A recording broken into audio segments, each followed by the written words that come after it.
Order the Fox Canyon Groundwater Agency meeting for Wednesday, September 23rd. If you please rise for a Pledge of Allegiance. Mike, you want to lead us?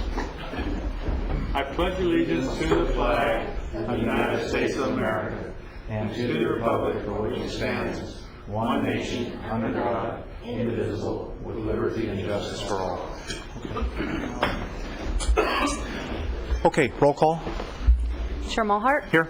Director Craven? Here. Director Bennett? Here. Director Kelly? Here. Director Borchard? We're not sure if he's going to make it or not. So Sam McIntyre is in the audience as an alternate, and Dan Nauman will not be here, and I don't see any other alternates. Okay. Agency agenda review, any changes? There are. Starting with item number 2 on page 3. Middle of the page, the table, task number 7. Page 2? Page 3. Okay, page 3. Task number 7, okay. The available credits should read $640,000 rather than $740,000.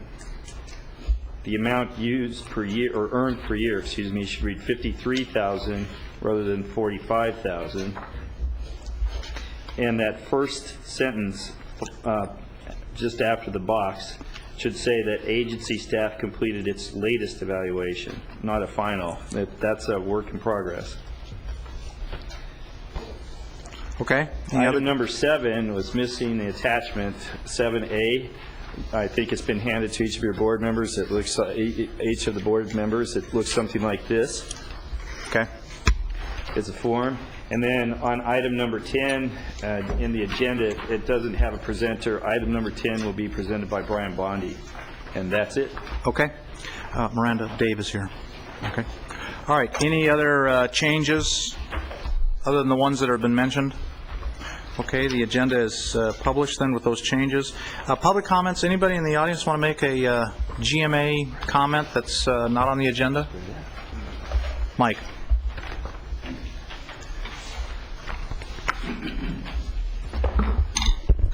Good afternoon, Mike Solomon, General Manager of the United Water Conservation District. I just wanted to give you all a quick update of where we're at. We're doing our fall conservation release, which we started on September 9th from Lake Piru, trying to get water down the Freeman Diversion. This year we started, the lake was about half full, about 44,000 acre feet. We planned our release to try to maximize the water down the Freeman Diversion as the strawberry planting and the peaking occurred in October. We started off releasing about 250 CFS, and on September 9th, about a week later, we had to bump it up to about 320 because we couldn't get the water past the Fillmore Basin. It was soaking in. The Fillmore was pretty dry, soaking in. At this time right now, we were expecting about 50 CFS at the Freeman Diversion. We're seeing about 18 CFS. So the way we set up the release, we were timing it to just make it through the October plantings and irrigation, and we gave ourselves a little slack. We've lost any slack at this point, so we're going to be putting a notice out to our customers saying we may not be able to meet peak demands later, mid to later October. So unless it rains. And Frank Bromanchek and I talked earlier, we both tried a rain dance, but we did the fire dance instead, so we got to work on that. Now, the positive thing is the water going in the Fillmore Basin obviously will come up as rising groundwater later on, but as far as meeting peak demand, we're going to have an issue. With this also, we will be doing no spreading of water at Saticoy or El Rio at all. All of it's going to be going to surface water deliveries, which is the first time since the late 80s, I believe. At least since I've been with United, that's never happened. So we're doing no groundwater recharge at all. Why is that important? Well, let me get back one other thing. I did meet with Vicki Musgrove earlier late last week. Ventura was unable to make that sell their state water for 2009. United is going to be sending a letter to them. We're going to try to buy as much of that state water as we can and bring it down the river, so it should add about 1,900 acre-feet for us to be able to send down the river, and that might help a little bit right now. So we are trying to maximize the use of the local state water. Why does the lack of recharge become important? Right now, we're about 60,000 acre-feet available capacity in the forebay, which means we could put about 60,000 in there, fill it up. Once we reach 80,000 acre-feet, we have to change our operation according to the state board and our license. Steve Bachman is working on a letter to change how we operate, but we expect to, if there's no rain, significant rain, we expect to be at 80,000 acre-feet available capacity around December. And by early January, we'll be about 90,000 acre-feet. Right now, what we have to do is, once we reach that level, we can't supply any water to Pleasant Valley or the pumping trough pipeline. We have to use it all for recharge. We understand that's not the right way, as we've learned, to operate. So Steve's writing a letter asking if we can change that criteria. The other thing that's important that you may not understand is once we reach that available capacity of 80,000, that means the forebay is now at sea level.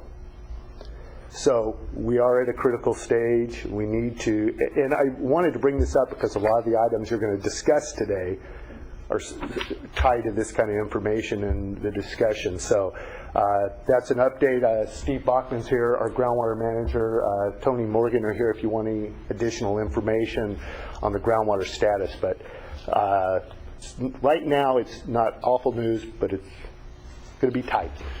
Mike, as we go through the agenda and we get to areas where you think it's important that somebody re-emphasize some of these briefing items, then let's do that to make sure that our discussion understands some of these background issues. Very okay? Good. Will All do. right. And then the last item, GMA and United have an agreement with Strickland Mutual. I think you know about that. They had some back payments they owed, but they need to redo their water system first. They've got a grant from the federal government to redo it, and once they do that, they have a loan and they're going to repay us at that time. That construction was supposed to be done at this time. We just did an update. They haven't even started the construction, which is not surprising. As you all know, anytime you're dealing with government or anything, things don't go as planned. So we're not worried about it yet, but just to let you know there has been a delay, and I sent the email to Jeff to let him know the status on Strickland Mutual also. Okay. Thank you. All right, very good. Mike. Who's the entity you request for a change in operations? Pardon me? Who is the entity you request when you talked about sending a letter to change the operations? The state board. Okay. Anybody else have any public comments? Okay. Let's see. Board member comments? You're right. We're on fire. Don't do a rain dance again because you screwed it up for all of us. Steve is the only one that has the magic touch, and we all know that, all right? We're getting rain. Okay. Anybody else have anything? All right. Let's deal with. Oops. Where's my? There's some consent items. There's 3 of them. First one is approval of minutes. Okay. Now I've been informed by Miranda that we have to do these in 2 different stages because. 1 minute. We're not all there now. Yeah. So we'll call the first one. Mine is moving the approval of July 22nd. Okay. A motion. Second. Any discussion? All in favor? Aye. Aye. And I'll abstain. Okay. The next one is for the minutes of August 21st. Move the approval. Second. Any discussion? All in favor? Aye. Opposed? Hearing none. Okay, it's done. Work plan update. It's a continuing item. Receive and file a progress report. Does anybody need to hear anything on that, or are we okay? Move we receive and file. I'll second with a comment. Okay. I appreciate the detail of the report. Okay. Is there any, I see Brian up there, is there any particular item that you want to talk about real quick, or that's just as is? You're okay with that? I'm on deck. Okay, all right. Everybody okay? All right. Let's go on to item number 3. Thank you.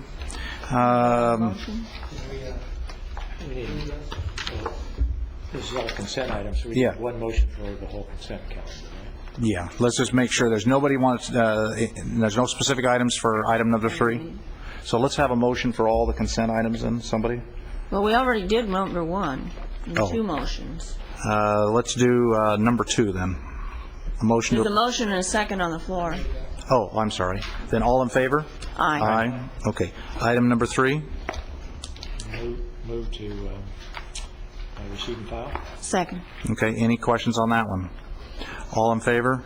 Aye. Okay, opposed, hearing none. All right, let's go to number 4. Afternoon, Directors. Brian Bondi, United Water and Fox Canyon GMA Joint Staff.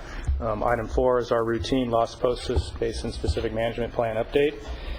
It's been a little bit of time since we last gave an update on this. There's been 3 user group meetings that have occurred since your last update, 1 in July, 1 in August, and 1 this morning.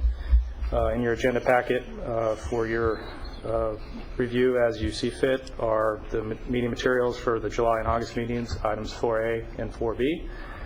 Item 4C has the updated attendance statistics that we've been tracking for the meetings. Overall, the meeting attendances remain approximately the same. Roughly 50% of the pumping in the basin is being represented at the meetings. Today's attendance was a little bit down, probably due to the fire situation. Yeah. During the July and August meetings, the group discussed, formulated a list of topics for further technical and strategic evaluation. Just real quickly, I'll run down those topics. The technical topics include groundwater basin boundaries, water quality issues, basin yield, options for enhancing the yield, interbasin transfer considerations, data gaps and monitoring programs. The topics for strategic evaluation, among those included discussion about basin management areas, coordinating the basin-specific planning with GMA's ordinance and management plan, discussions about how to allocate the basin yield, how to develop supplemental water from the shallow, poor quality groundwater that's in the south and east basins. And of course, one topic that will require discussion is how Callegas's ASR project fits into the overall management plan. The group also spent some time in July and August discussing approaches to delineating the 3 different basin boundaries, the east, south, and west Las Postas basins. And just a quick side note on the subject of groundwater basin boundaries, that topic has gone to SAG and has been delegated to TAG. There's been 2 TAG meetings to start working on the technical aspects of coming up with a agency-wide groundwater basin boundary map. So there's progress on that. Early indications are that hopefully we'll be at a point where we can bring that back through SAG and bring it to the board for adoption, perhaps in first quarter 2010 is what it's looking like.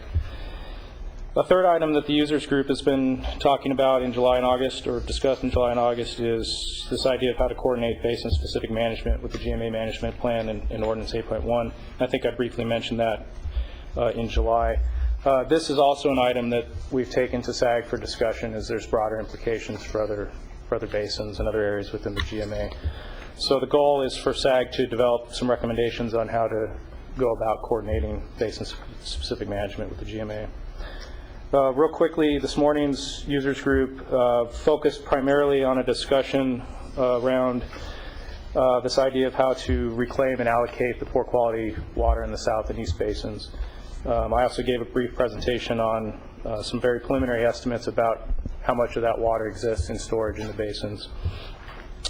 The group also revisited the basin plan development schedule, and there was general consensus that we're making good progress. We've daylighted some key issues that have implications agency-wide, and we're moving forward. The bottom line is, though, that the group believes that probably needs some more time to flush out the details and get that plan in place.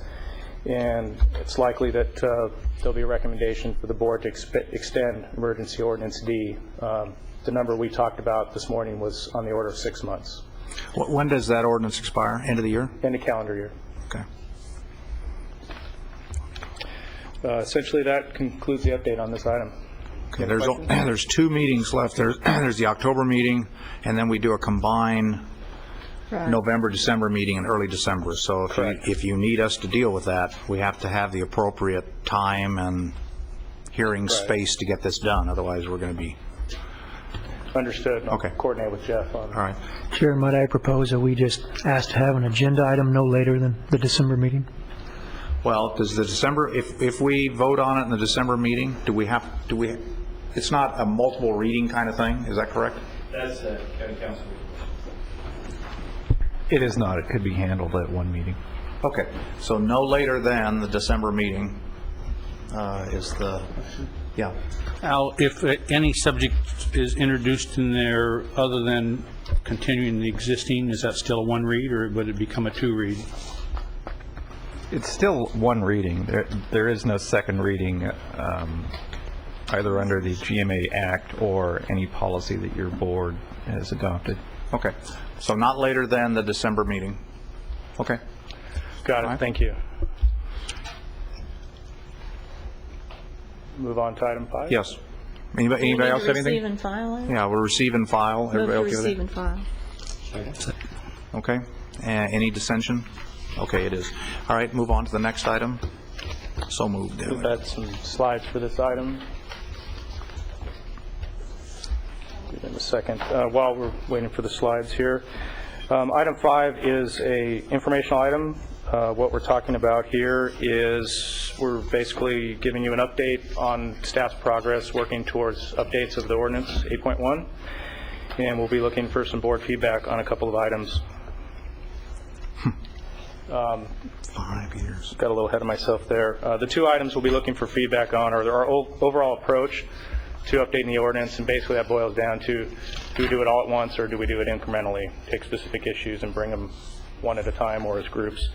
The second item we're looking for feedback on is our procedures, and actually we just touched on that, and I'll get to the specifics of that towards the end of the discussion. So just real quickly, our update. As a reminder, one of our additional work tasks, number 11 in our work plan, is to look at the ordinance and consider and bring possible updates for board consideration. Agency staff have completed a couple of brainstorming sessions. We've received some informal feedback from stakeholders, and we've rolled that here into a summary table that's included as item 5A.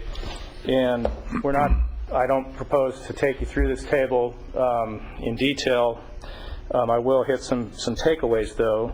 The purpose of providing the table is to give you kind of an overview of the level of effort that we're looking at. There's 360 hours budgeted for this effort. You'll see that we have initially here 13 potential categories of ordinance update items. A few things to note. You'll see an asterisk next to some of the numbers. That indicates that staff's already conducted some sort of initial amount of review on that item. The updates have a variety of range of difficulty. I've tried to indicate that in the far right column, numbers ranging from 1 to 3, 1 being something that should be a relatively simple update, something like typos, working on definitions, things of that nature, ranging up to complex issues like dealing with our allocation and credit system, which would be a difficulty level of 3. So you should see that there's a range of items ranging in difficulty. The other thing to point out is, as you kind of peruse through the subject column where you see the titles there, is that the issues are diverse. We're covering a lot of different aspects potentially of the ordinance, and that's something for you to be aware of as you consider the feedback that we'll be giving here in a minute. If there's no questions on the specifics of the table, one more thing to mention is that we haven't prioritized these. In other words, the numbers 1 through 13 don't indicate any sort of priority. They're just a number for reference. We'll be welcoming and seeking feedback from your board and stakeholders on suggestions for prioritizing these as we continue down the road. Okay, let's open up to some questions. Is that what you want now? If there are questions on the table, I'm happy to take them. Again, the purpose of the table was just to give an overview of the relative level of effort, but okay. We could take questions if you All right. Anybody have any questions on the laundry list without getting bogged down in it? Just a comment that many of these represent what I've been calling the historical housekeeping issues that we've been needing to deal with, and though I'm appreciative that staff is paying attention to the budgeted hours and trying to stay within the budget, these things do need to get done. So I wouldn't let the budgeted hours hold you back. If it looks like you're going to exceed your budget, then come back to us and let's make sure we get them done. Okay. That would be my opinion. Okay. Anybody else have comments? Questions or comments? Either. I have a comment. Okay. Yes, ma'am. As to the doing it in 2 stages or 1 stage, I'm really apprehensive, and I could go either way, but all I can remember is I was on this board for 3 years, and during the whole 3 years, we were looking at revising 8.1. I was off the board for 4 years, and when I came back, we were still looking at revising it. So I hope that if we do it again, it will move along faster, and maybe trying to do everything at once is too much, because that's what was going on before, that just seemed to overwhelm everybody. Okay. Having sat through the formation of Ordinance 5, having sat with John through the rewrite of Ordinance 8.1, it is a long and arduous process, because you think you have, I think I used the analogy one time. I said, if you for those of us that remember the Ed Sullivan Show, and that guy would come out with the sticks and the plates, and he would start spinning the plates, and the crowd would go nuts because he's got them all spinning at one time. And I see people in the audience go, yes, I remember Ed Sullivan. And the analogy people use, too many balls in the air. I appreciate what Dave said.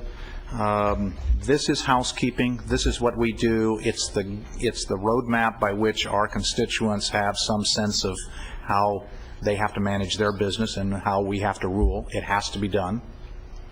There are a number of issues in here that when we created Ordinance 8.1, we did not address because they were big issues.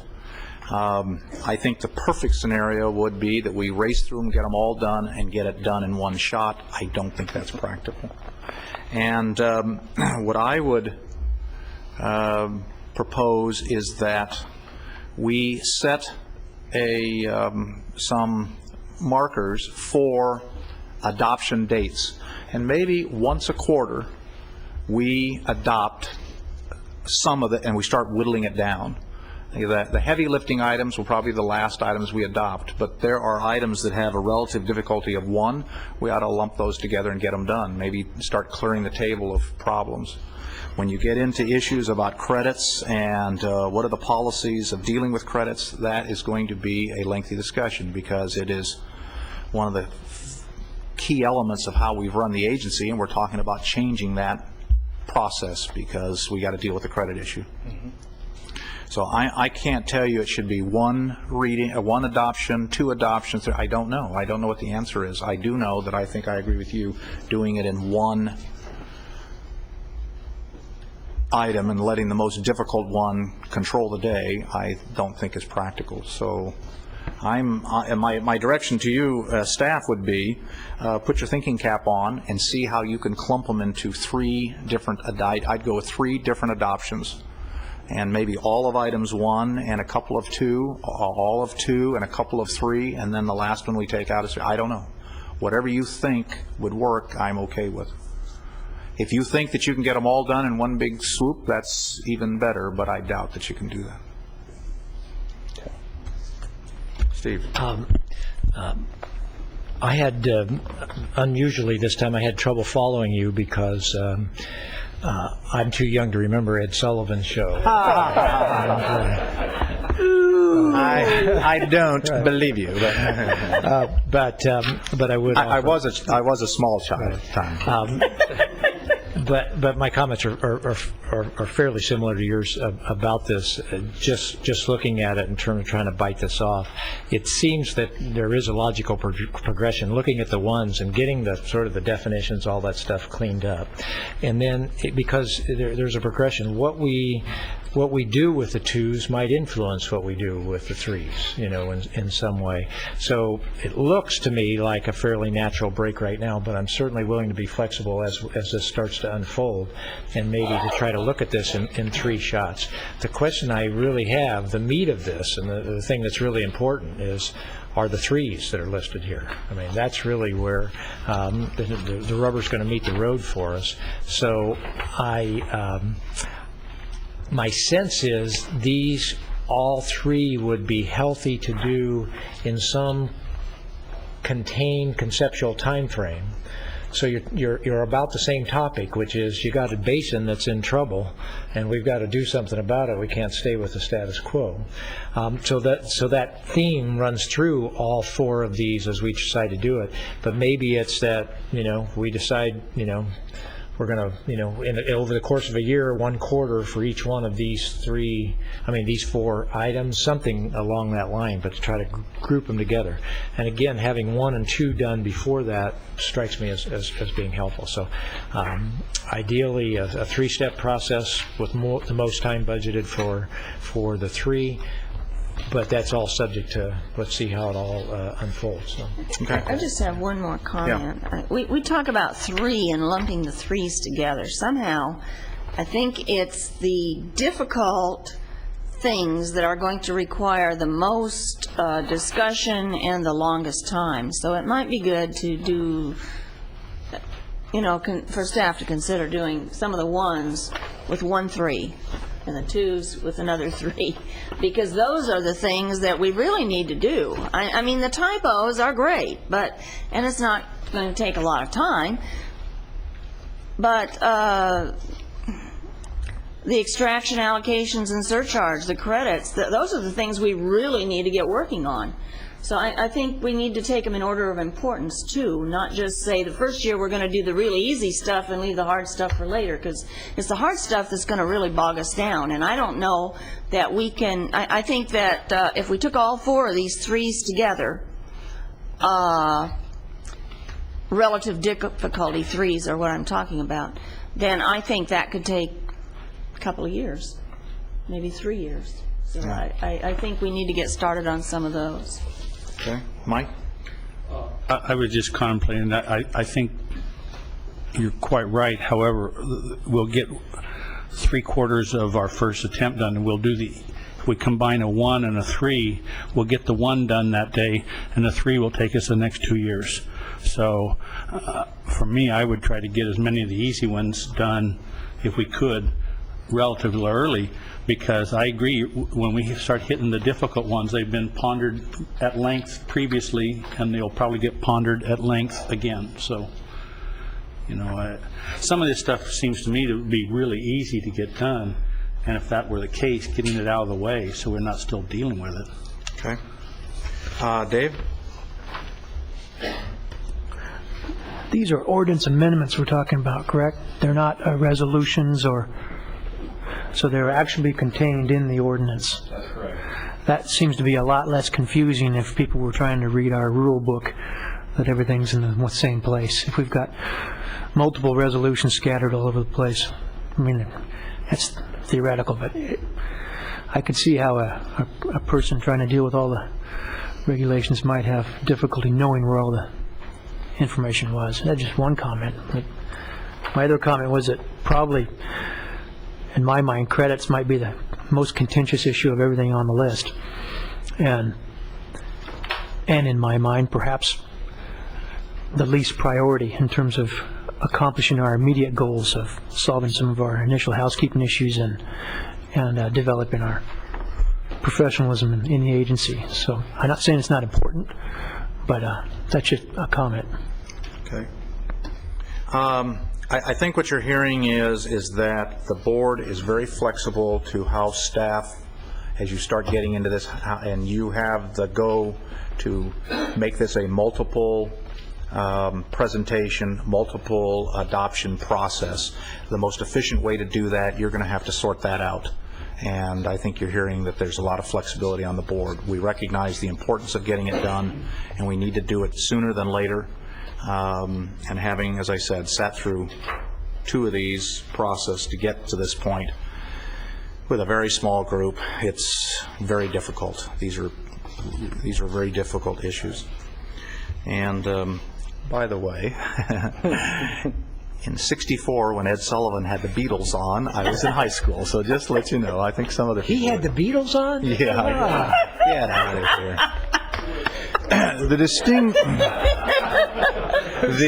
The distinguished supervisor from... Anyway, so fun. Okay, do you need any more direction on this, Brian? You okay? No, just let me make a few points. You guys did a real good job of my doing my presentation. Appreciate it. One thing that we didn't consider is cost. And when you do an ordinance update, there's requirements to do public notices, both of the public hearing and post-adoption. And so just be clear that we're talking about the money too. There is some cost implication to do one versus a series. For point of reference, Emergency Ordinance D cost about $2,400. We have $2,500 in this year's budget for public notices.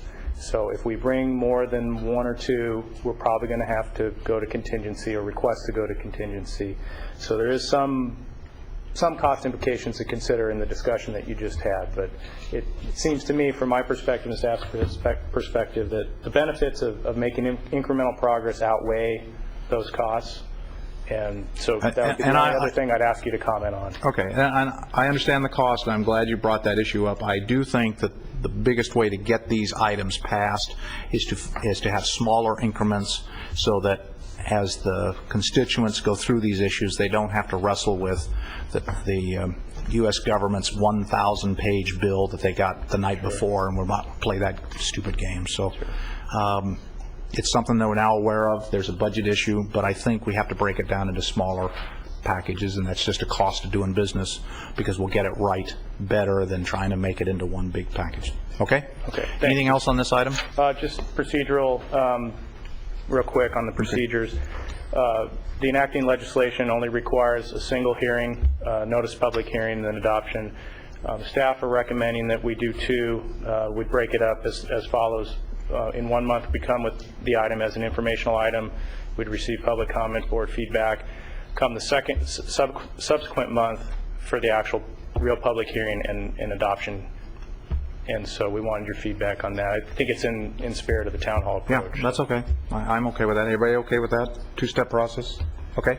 Anything else on this item? No, that's it. Okay, very good. Anybody in the audience have any comments on this item? Henry. Henry is becoming the new Rob Sawyer, or Saperstein, rather. Henry's here every day. Cayugas Municipal Water District. I'd like to commend staff for its presentation of this.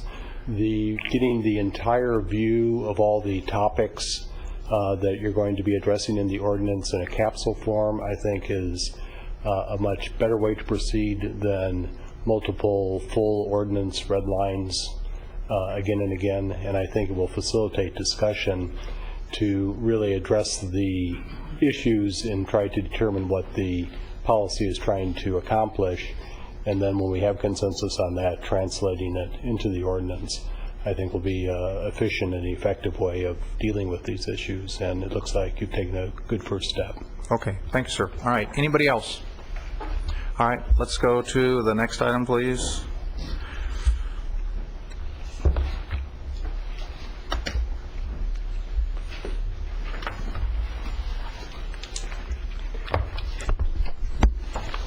Good afternoon, Chair Mulhart, directors. For the record, my name is Rick Virgoots, groundwater manager with the Fox Canyon Groundwater Management Agency. We've been working on a number of issues this last year to improve our ability to manage groundwater within the agency. Part of this is dealing with surcharges, with failure to file paperwork, getting flow meters calibrated, getting wells registered. Today I'm going to talk specifically about our recent efforts regarding the retroactive irrigation efficiency filing, and also a recent letter we sent regarding 2008 irrigation efficiency paperwork. In June, we presented to the board a item regarding irrigation efficiency,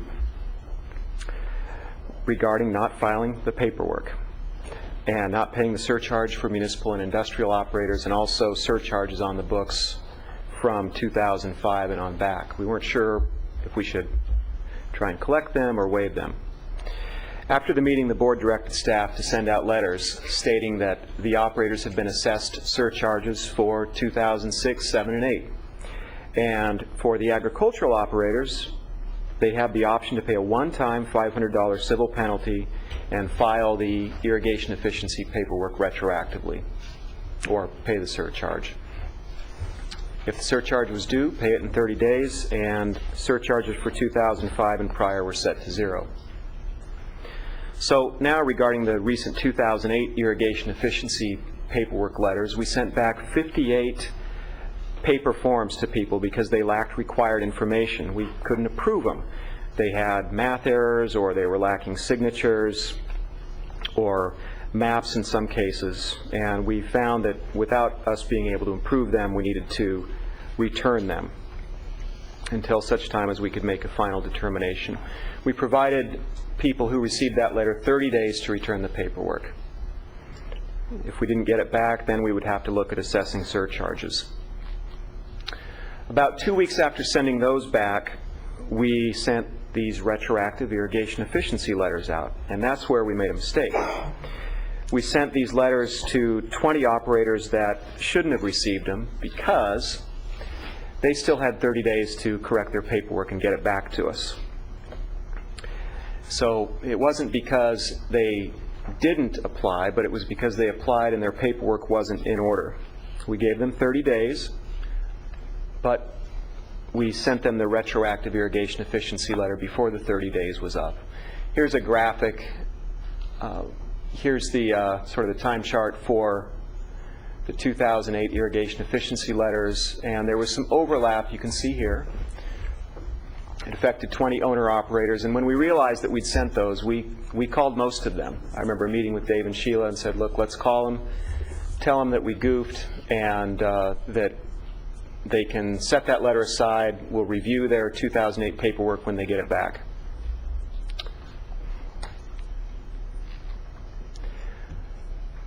We also had some cross in the mail. Marty Gramkow was here last week. He talked about it. He sent his paperwork in, but he got a letter from us anyway. So again, we made a mistake there.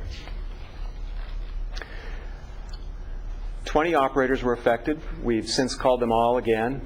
We told them we jumped the gun. We apologized. And the paperwork that they filed looks good to us, and we told them so. And just in conclusion, progress is good in getting all the retro IE paperwork in and also the 2008 forms back. We regret the confusion and frustration we may have caused, and we're looking forward to going out later next week with the outreach workshops. And that's all I have on item 6. Okay. Questions? Mike, any comments, questions? I just wanted to thank Mr. Pratt and Mr. Vergoots for taking the time to apologize and to make it right. I mean, obviously everybody was kind of heated last month, and I think it was a very nice thing that they did ring the people and talk to them individually so that the angst was decreased. Thank you. Okay. Dave, anything on that?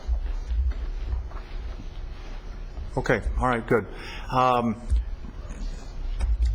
That's the 08 paperwork. You're going to talk about the 09 paperwork now, right? When I get into the irrigation efficiency item, yes. Okay. I may not understand you completely. Okay, because in your letter here you said July 31st, 09, we sent letters to 83 ag operators, 6 M&I, and 2 domestic. That was July 30th. The deadline is 45 days. Right. That's all taken care of? Yes. Okay. All right. So this problem, all right, everybody is okay. We've talked to everybody. We've brought the anxiety level down, the frustration level down. We screwed up. You've said it enough. We did. Okay. All right. You ready to move on to the next item? I am. Okay.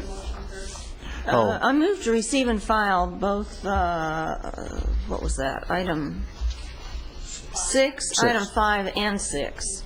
Okay. Motion? Second? Second. Any discussion? All in favor? Aye. Opposed? Hearing none. Okay. Item number 7. For the record, Rick Vergoots, Fox Canyon Groundwater Management Agency. I'm going to present item 7, the irrigation efficiency workshop item.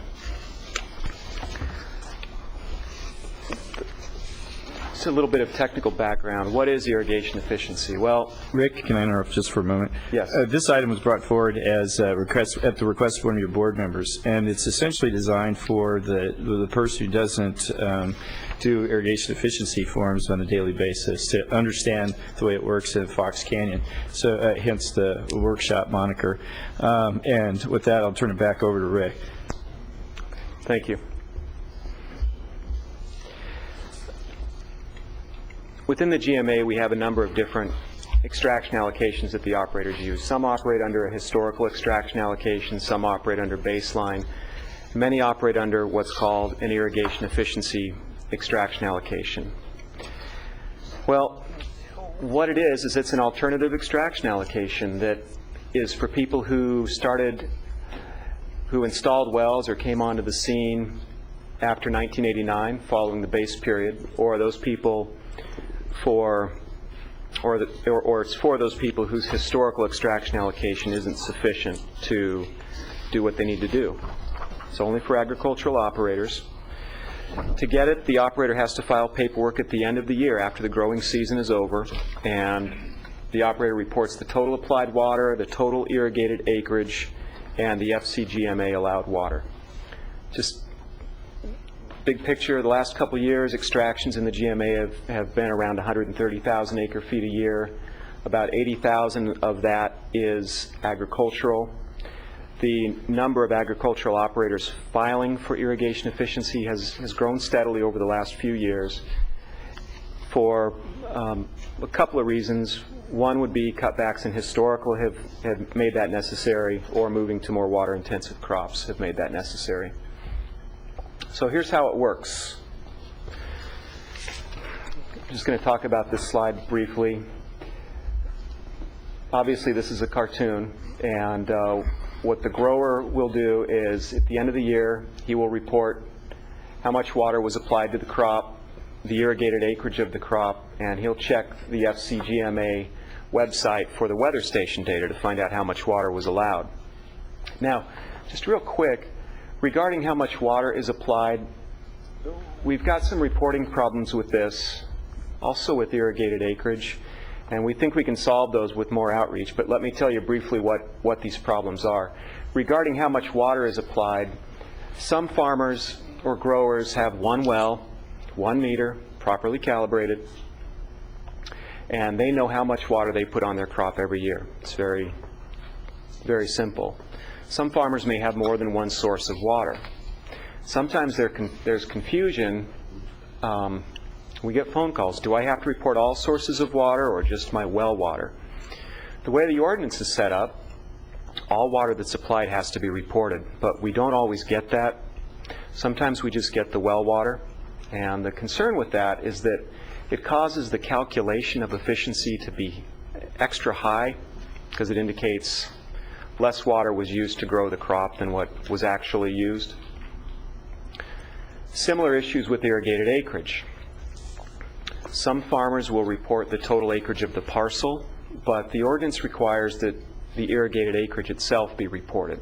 So if a farmer would over-report the irrigated acreage, instead of just, or if they over-report the irrigated acreage, that will also cause the efficiency values to be inflated some. So we don't think people are deliberately doing this, but this is something that we've wrestled with, and we hope that through more outreach we can get this fixed. Finally, the allowed water is gathered from the FCGMA weather station. We pay a contractor about $30,000 a year to maintain these stations and provide the data to the GMA. Here's an example. Here's the results for this grower at the end of the year. He used 100 acre feet of water. He irrigated 50 acres. And he checked the weather station here, and it says that 3 acre feet is allowed for his particular crop. And here's the math. Allowed water times the number of acres irrigated divided by the total applied water. So 3 times 50 divided by 100, that's 150% efficient. And that number is not unusual. Could Could you go back to that just one more time? Yeah, of course.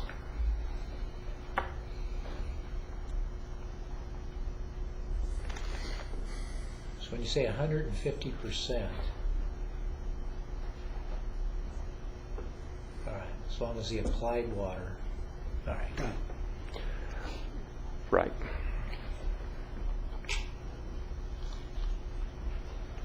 So the preceding examples, it's an appropriate simplification. Like all things, it's not always that simple.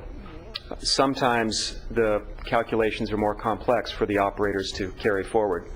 Examples: 2 or more crops with different allowed water for each crop.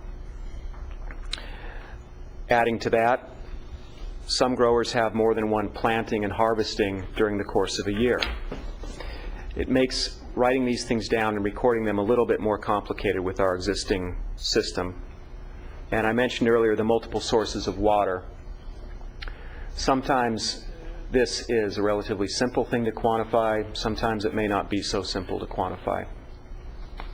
So it can become a lot more complicated, and for some growers it is fairly complicated. Last year, we looked real closely at the paperwork that the GMA had been receiving. We carefully looked at the 2000 and 2007 filings. And what we found is that the efficiencies are almost over 150%, often 200, 300%.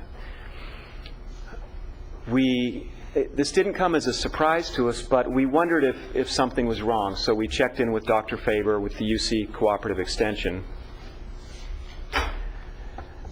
We contacted him. He was happy to help. We actually sent him 2 letters. He sent us a couple emails back, and he even attended a couple of the TAG meetings to talk to people about it. What he found was that the way that the GMA calculates irrigation efficiency is a guide. It's not an exact measure of irrigation efficiency. He told us that the allowed water is generous. He advised us that when it gets over 200%, we might want to look at the paperwork a little bit more closely. And he did say that the formula could be fine-tuned.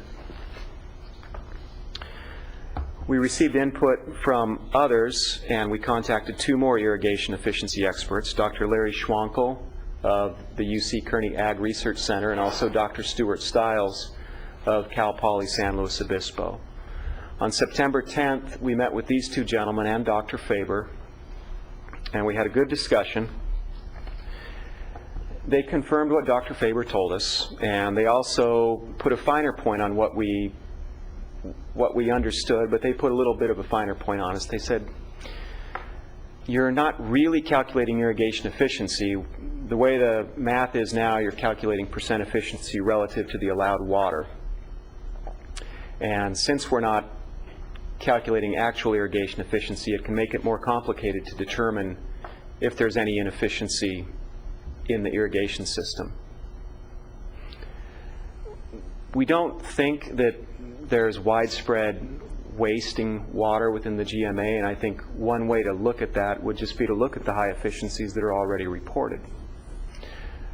But there may be ways to improve upon it. And again, they said that FCGMA allowed water is generous.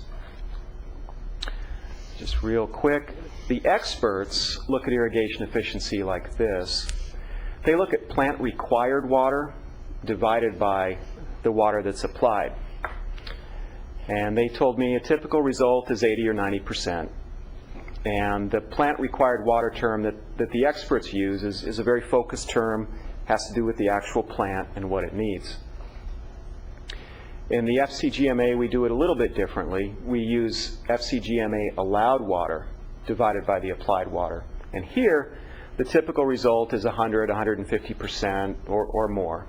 And the reason is, one of the reasons is that the allowed water term it's a very general term. And it includes water that's in excess of what the plant required water would be. Why is it generous? Well, we made it that way. There were many discussions in the beginning of this program in the early 1990s.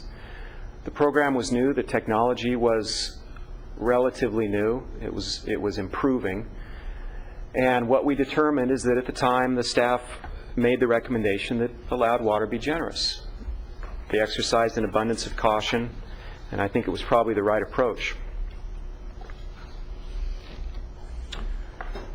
From 1992, minutes from a board meeting, again, we saw that there was concern about this. There's uncertainty whether or not the system would work right. Some of the people were concerned, will this weather station that you're operating reflect the weather at my farm? Will it be an appropriate representation of what's going on actually at my farm? The minutes reflect a desire that after a year of data, uncertainties could be answered, weather stations could be adjusted accordingly.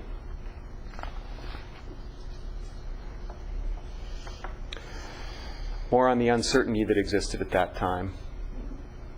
There was a decision made to locate the weather stations in locations that may over-report the actual ET at the farm, and crop coefficients were set at 1. Rick, you may want to explain ET. Of course. ET, evapotranspiration, it has to do with how much water the plant will use during its growing stage. And what is crop coefficients? And crop coefficients are a ratio that are applied.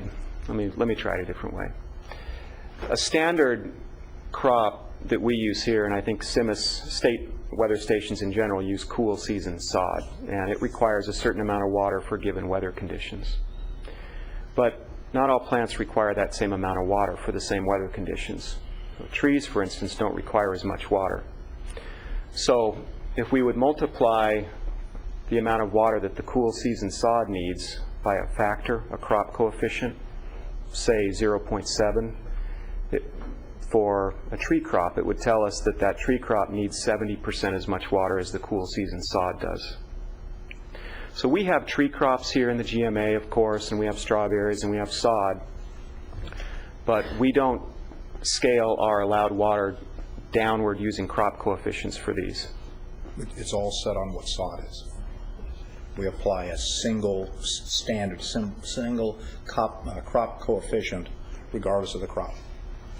And we did that intentionally to simplify the process when we created it. And the ET values again? Could you?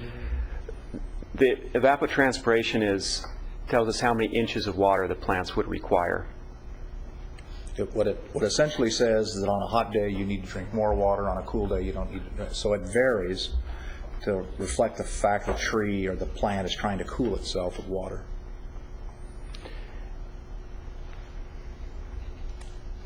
So again, mentioned in the 1992 document that as more data came in, the system could be refined. I actually had a real brief conversation with Ben Faber yesterday. He was involved in this, and he said, yes, it's general at that time. We wanted to make sure that we didn't do anything that would really misjudge or indicate to the farmers that they wouldn't have enough water to grow their crops. They wanted it to be technically correct, and they wanted a little bit extra in there because everything was so new.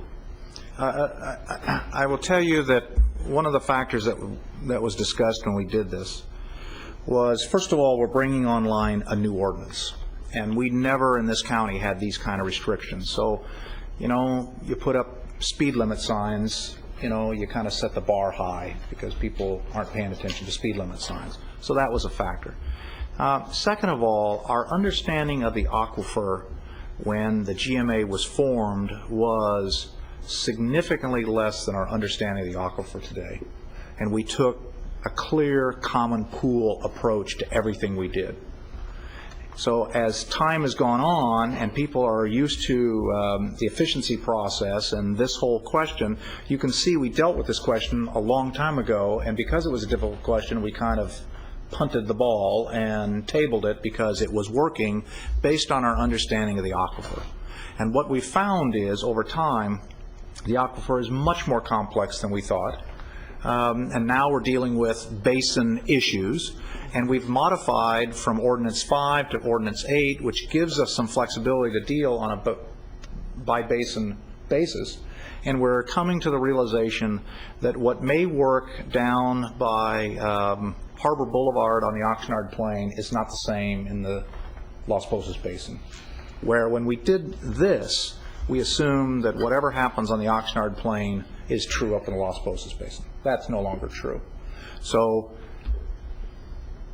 we didn't have the expertise to really understand the aquifer at the time. We didn't have the expertise to really deal on a basin by basin basis, and therefore it was logical for us to come up with setting a bar that was relatively high, fair, to start the process. And what we're going to be faced with is the realization that at these numbers and at the current rate of draw on the aquifer, it's not sustainable.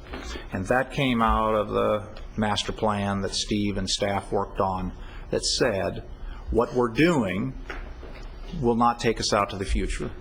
And hence, we have to really visit this. And a number of the issues deal with crop coefficient.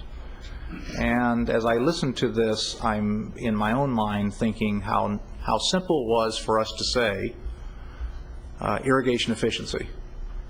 And where we may have to make some terminology changes, we didn't create irrigation efficiency. We created an irrigation index, indexed against an artificial scale we created. And as long as you're at least 80% of that index, within our world, you're okay. Within the world of professional irrigation efficiency people, you created a system that's not grounded in good science. And we're going to have to figure out how to shift from an indexing kind of concept, and that's really what we created, to a true efficiency concept. And I can't believe that we dealt with it this much in '92. I don't remember those days, but I was here.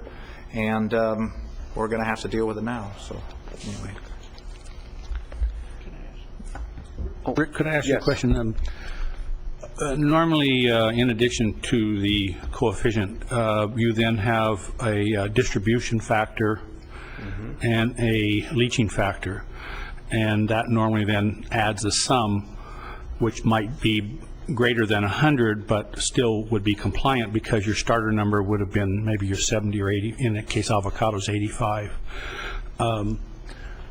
In your discussions with Dr. Schwenkel and Dr. Stiles and Faber, did you have that discussion at all, or did that ever come up? It came up a little bit, and Dr. Faber and I had talked about it ahead of time. I was hoping not to have everybody go away here thinking that many people are being improperly evaluated by a factor of 2 or something. That's really not true.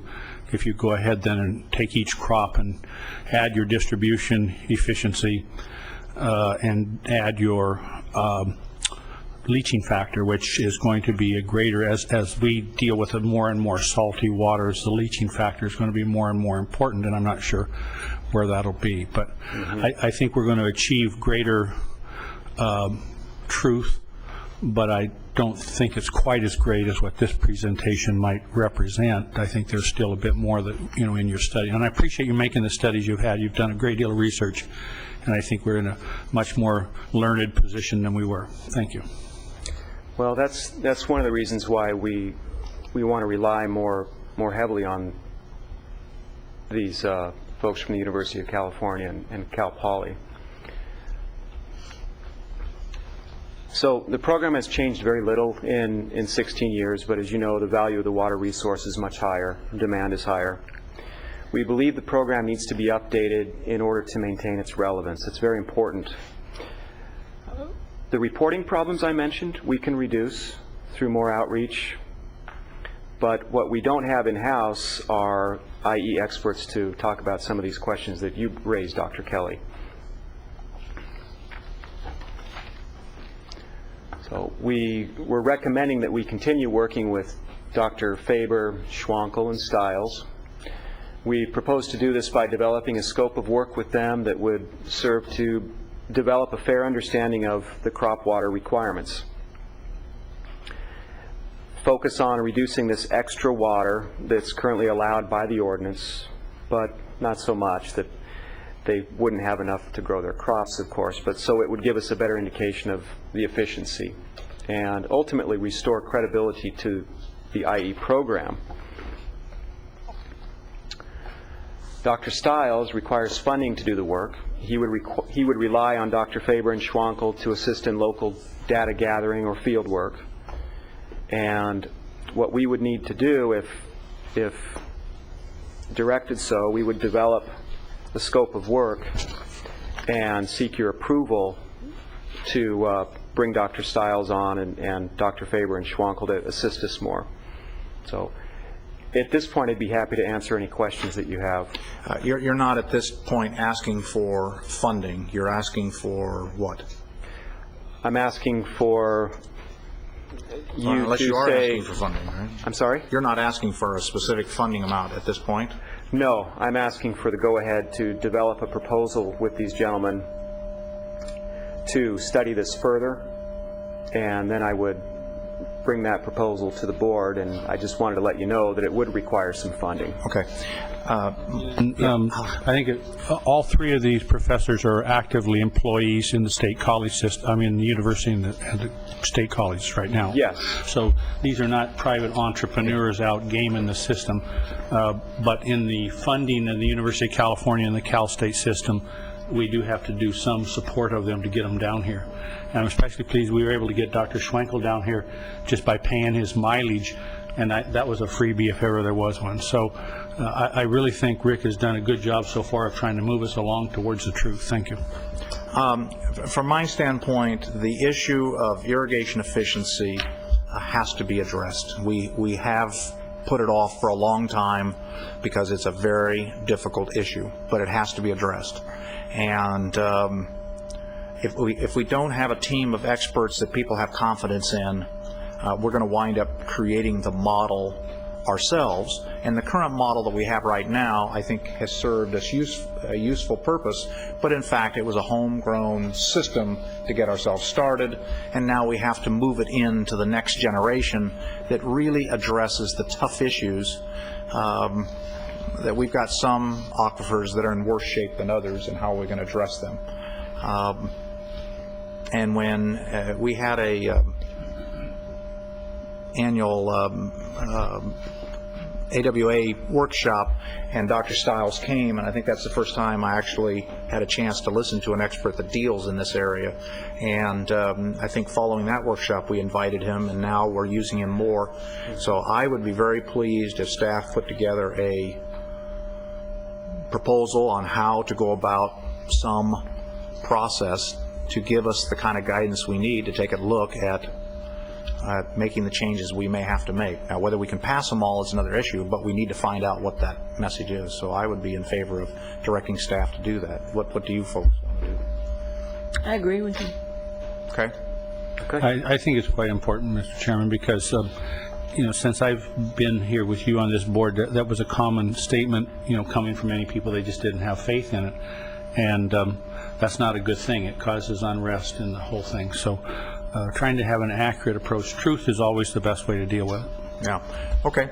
I just offer one other good reason to do it is back in '92 I noticed that the statement was said, well, let's just put that in, we can adjust it as soon as we get some more data. And it's taken a little bit of time, but we have more data. So. More data. Okay.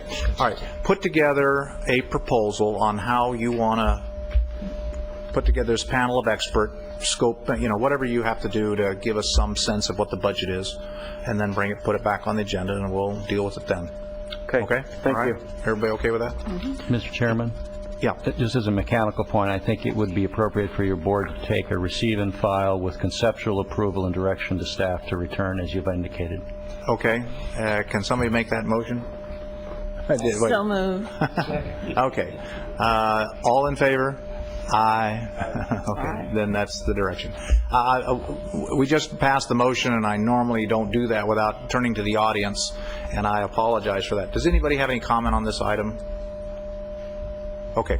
All right. Can I That's say something tonight. real quick? What's that? Does anyone have a computer or cell phone on? They're getting some feedback up there. Anybody with a heart pacemaker that's done this? A new one? A new heart pacemaker that's done this? Okay, it wasn't my pacing. You know, when we get this problem on the airplane, we shut the engines down. So I'm going to give you a few minutes to deal with it because I have to now. I've been trained to deal with these problems. Trust me, I am a professional. I will be shutting the engines down here.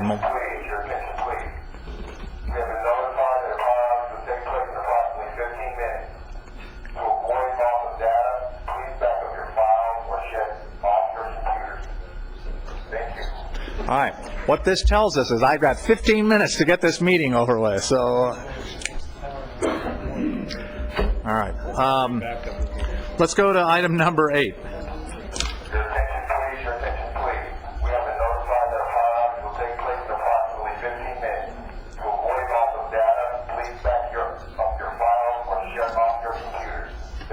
All right. Let's go through each of these quickly. Number 8. What do you got? Could we advance presentation 8, please? Oh, I'm sorry. Just talk about it without the slides. Just go. Okay. Because we got to move forward here. Also, you got it. Dark. Well, so for the record, Rick Virgutz, Fox Canyon Groundwater Management Agency. I'm going to talk about item 8, meter calibration compliance status. I'll speed it up a little bit considering our time frame. In March 2006, we clarified the rules for flow meter testing. We sent out 3 letters following March, all designed to get water users to calibrate flow meters. By May 2009, over 1,000 wells had been addressed, but there were 124 which we weren't able to get addressed. So our goal was to gain compliance, and the method was to move forward with Resolution 2009-2. And we talked a lot last time. The goal wasn't to raise money, but we felt we needed civil penalties. 2009-2 included timelines and civil penalties to get the meters calibrated for this last batch of 124. Since that time, we've gained compliance on 107 out of the 124 flow meters. The rate of progress really picked up following the resolution which set forth the civil penalties. Unfortunately, some owner-operators were late meeting the requirements, so we will need to assess civil penalties for them. Now, 17 of the flow meters are left out of this 124. One of the reasons we're here today is back in May, the board asked us to come back and let us know how we're doing on the effort. In the event, if we weren't doing well, then maybe we needed to change the resolution somehow. So we're down to 17. 13 of those 17 are expected to comply by October 31st, 2009. 4 are not expected to comply by then. And we've duly noticed them. All indications are our address is valid, but the owner-operator did not sign the certified mail ticket, also has not returned our phone calls. So we are going to have, it looks like we're going to have 4 operators that need some additional effort on our part. For these 4, we're recommending that we send via regular mail and certified mail another letter transmitting the June 4th letter regarding the meter calibration and the resolution 2009-2 that talked about deadlines and penalties, and we'll keep calling them. If they fail to contact us following this, we'll consult with agency counsel regarding the next steps. As you know, Ordinance 8.1, Chapter 8, authorizes penalties including large daily civil penalties, even preliminary or permanent injunctions. Again, the goal is to gain compliance. At this point, we're happy with the progress. We really don't see that increasing the civil penalty for these 4 operators is going to. All right, Rick, let me interrupt for a second. Yeah. All right, so we got 4 people that are, everything else is moved as we envisioned. We're cleaning up the mess. We got 4 people. You have a plan of attack. Yeah. Right, you don't need any other direction from us?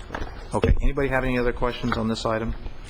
Let me just say, we have them keep on keeping on. Yeah. If we need a motion, I move. Okay, the motion to continue with staff's plan on dealing with these folks, that's the motion? What's that? Chairman, I just wonder, has anybody been out there on a drive-by to see if there's anybody with an active pulse in these places?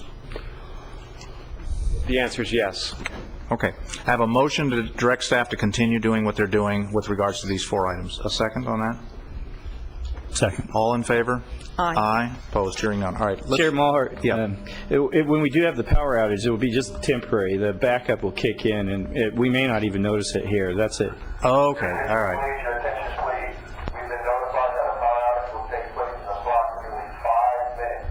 To avoid loss of data, please back up your files or shut off your computer. Thank you. Okay.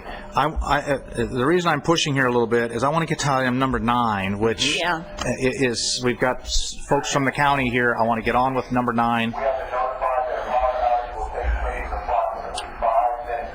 To avoid loss of data, please back up your files or shut off your computer. Thank you. Okay. Let's deal with item 9. All right. Thank you. For the record, Rick Virgoots, Fox Canyon Groundwater Management Agency. I'll be presenting item 9.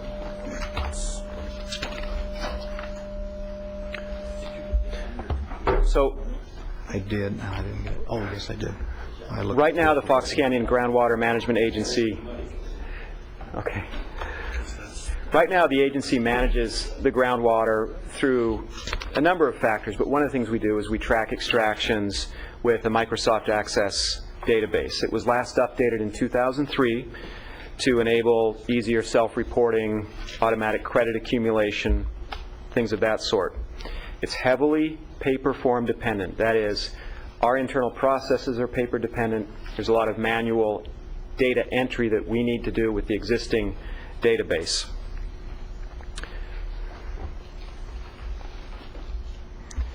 Day-to-day operations, over the course of a year, we conduct cursory checking of paperwork for 1,200 wells. Again, self-reported data. Also, we check the irrigation efficiency paperwork. There's about a 50% error rate on the paperwork. We spend about 0.7 full-time equivalents per year on this work. That's a conservative number. It may be a little bit higher. And you could say we work for the database. It's not working for us. We've had to find ways to work around it in order to get information out of it or to put information into it. I mentioned in the staff report that we've had to use phantom wells to do this. It requires our engineering technician here to help us understand what some of these tricks are. And in some cases, she's the only one that can do this for us. So that's a concern. Architecture. The existing architecture of the database doesn't really store information the best way. Credits are amalgamated. They're not separated. So it could be a problem as we move towards basin-by-basin management. In other words, if an operator develops credits in a lower aquifer system, should they be allowed to use those credits or apply those credits to another aquifer system well? It doesn't store information regarding meter calibration and unregistered wells. Two big efforts that we've undertaken.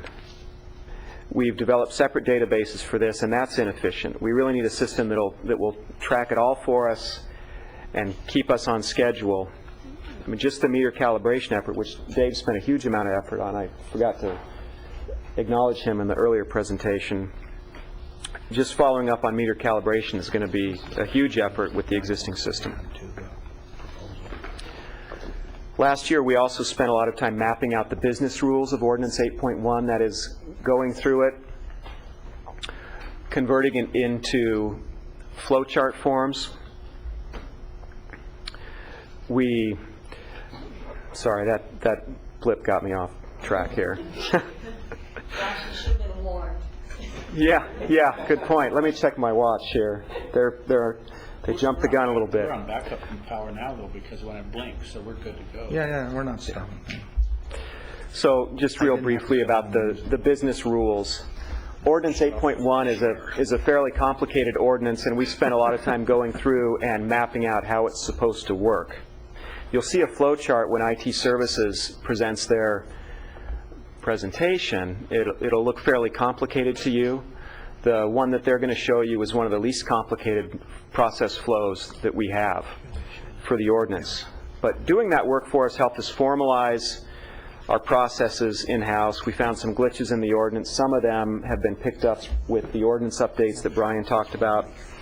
And importantly, doing that work allowed us to deliver flow charts to the IT services people in order to show them exactly what it was that we need the system to do.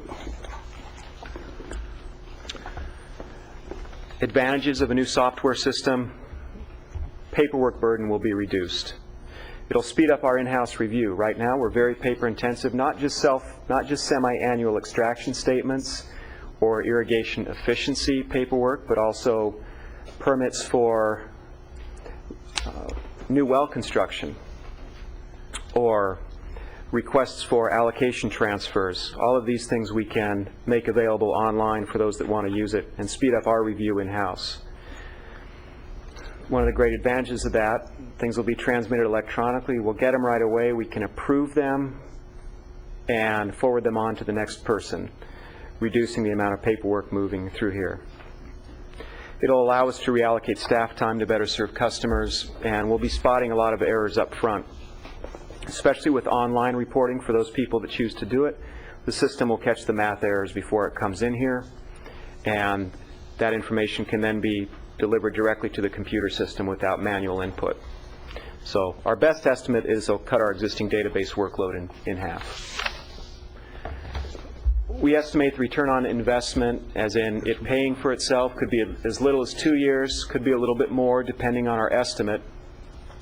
We've been working with IT services to develop the high-level system requirements. Remember I mentioned the flow charts, so they'll show you one of the flow charts, which they've modified some. And I'm going to turn the floor over to them for their presentation. With IT services today, we have Rick Jackson, who's the Chief Information Officer, Rick Young, who's coming up right now. He's the Deputy Chief Information Officer of Application Services, and also Lori Carilla, who's the Geographic Information System Officer. Rick, have you used this before? Not that one. Okay, just press it's electronics. Forward, back. Good afternoon, Directors. Mr. Chair, Rick Young with IT Services. We're here today, my colleagues and I, in support of FCGMA's efforts to look for a replacement system to their older Microsoft Access-based database that Rick was alluding to. IT Services has been working with FCGMA management to understand and document their business requirements. Together we've put together a lengthy systems requirements document with the intent that you can take that document and either design a new system or take that document and incorporate it into a request for proposal if we want to seek outside bids from other vendors.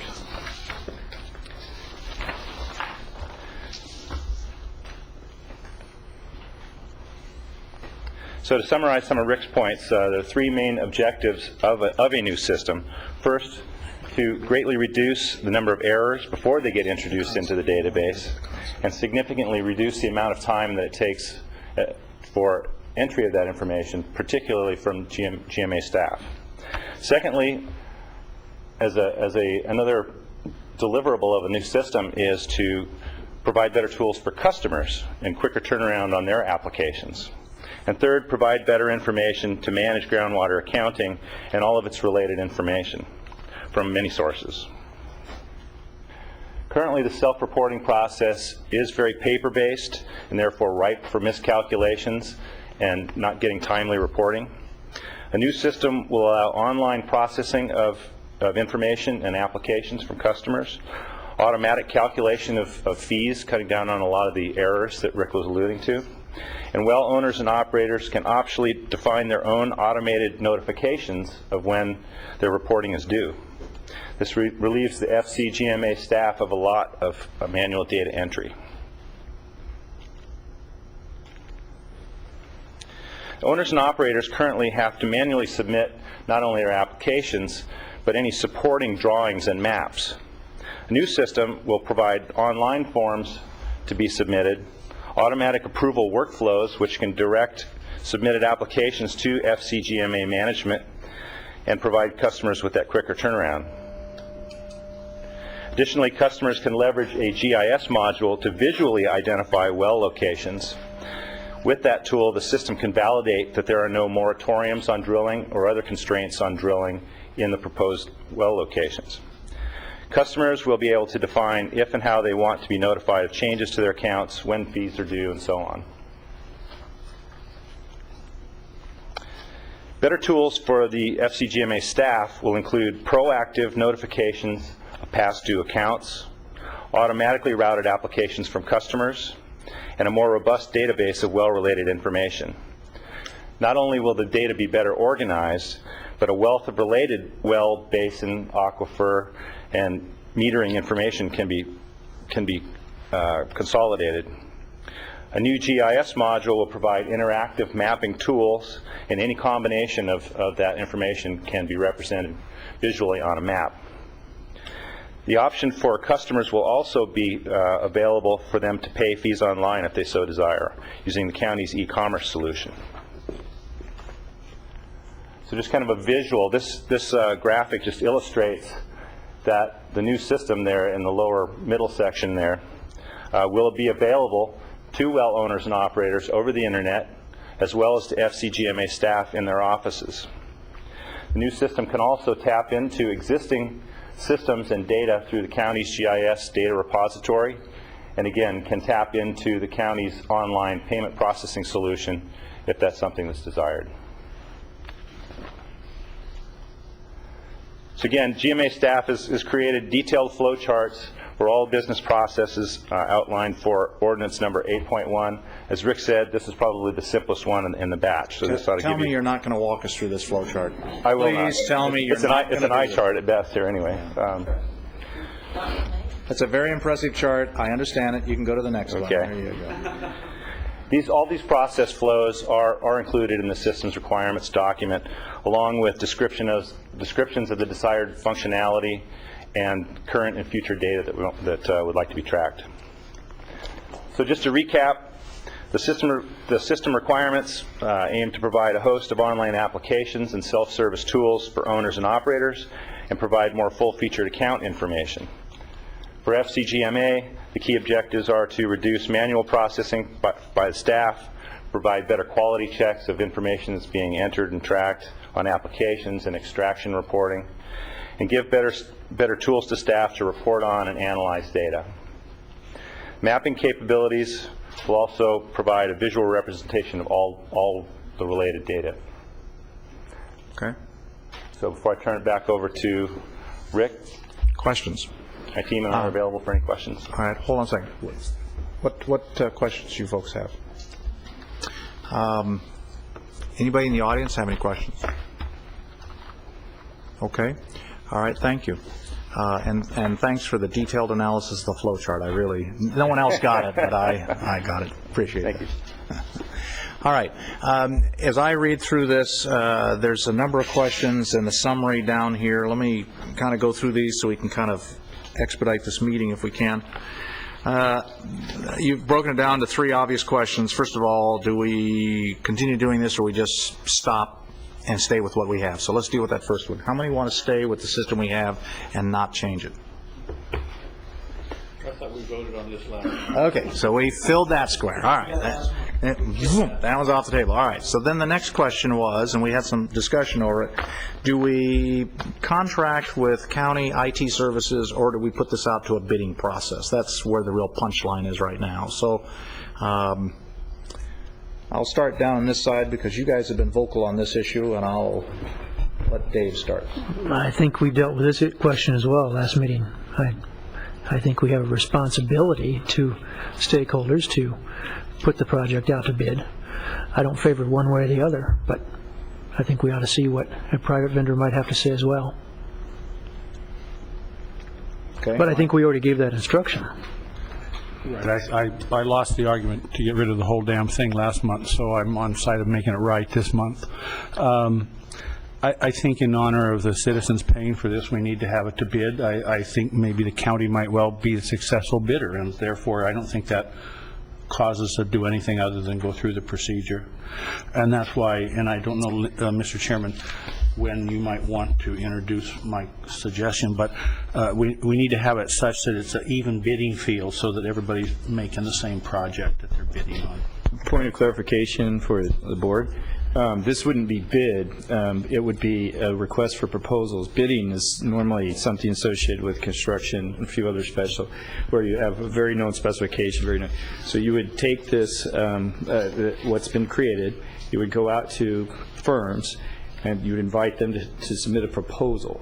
And in that proposal, they would include a price. You would put together an interview team. The team would interview everybody who submitted a proposal, or a select few if you wanted to do some pre-qualifications. And the committee would then recommend to your board the winning proposal, which would have a price associated with it. But would not this, and contrary to our chairman, I printed it down in color and studied every graph, so I appreciate the level of effort put forth here. But would not that act as the framework for the bid proposals? I just want to clarify, it's not a bid. We don't get a hard number, open it in an envelope, and then award it to the lowest, or it's different from a construction contract. What I'm looking for, Mr. Pratt, sir, is that last month Director Borchard seemed inclined to want some level of guarantee that we don't end up with the DMV where $6 billion later they had a system that didn't work. We won't end up there if that's the question. The first question, if I didn't answer it straightforwardly, yes, this is a package that we can take out to do requests for proposals, if that was the question. Okay. I would like to go ahead, Ms. Yeah. I was going to say, I've been on various boards, at least 3 others, where they receive professional services contract proposals. And I think what Mr. Pratt was trying to explain was the difference in public works contracts and professional services contracts.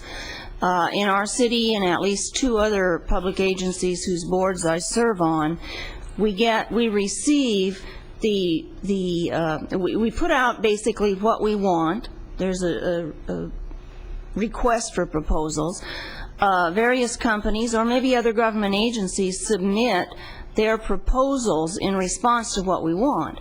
But everybody has some basic things that are in there. They go at them in different ways. They address the problem that's specified in different ways. So it isn't like they all do exactly the same thing, 1, 2, 3, and you can go through there. You interview them. The last thing you look at, usually in our city and on the other 2 boards, after you've made your decision, you look at the cost, because you can't say we want the cheapest. That $6 million loss or $6 billion loss or whatever it was that the DMV had might have been the cheapest firm who simply didn't know how to do the work.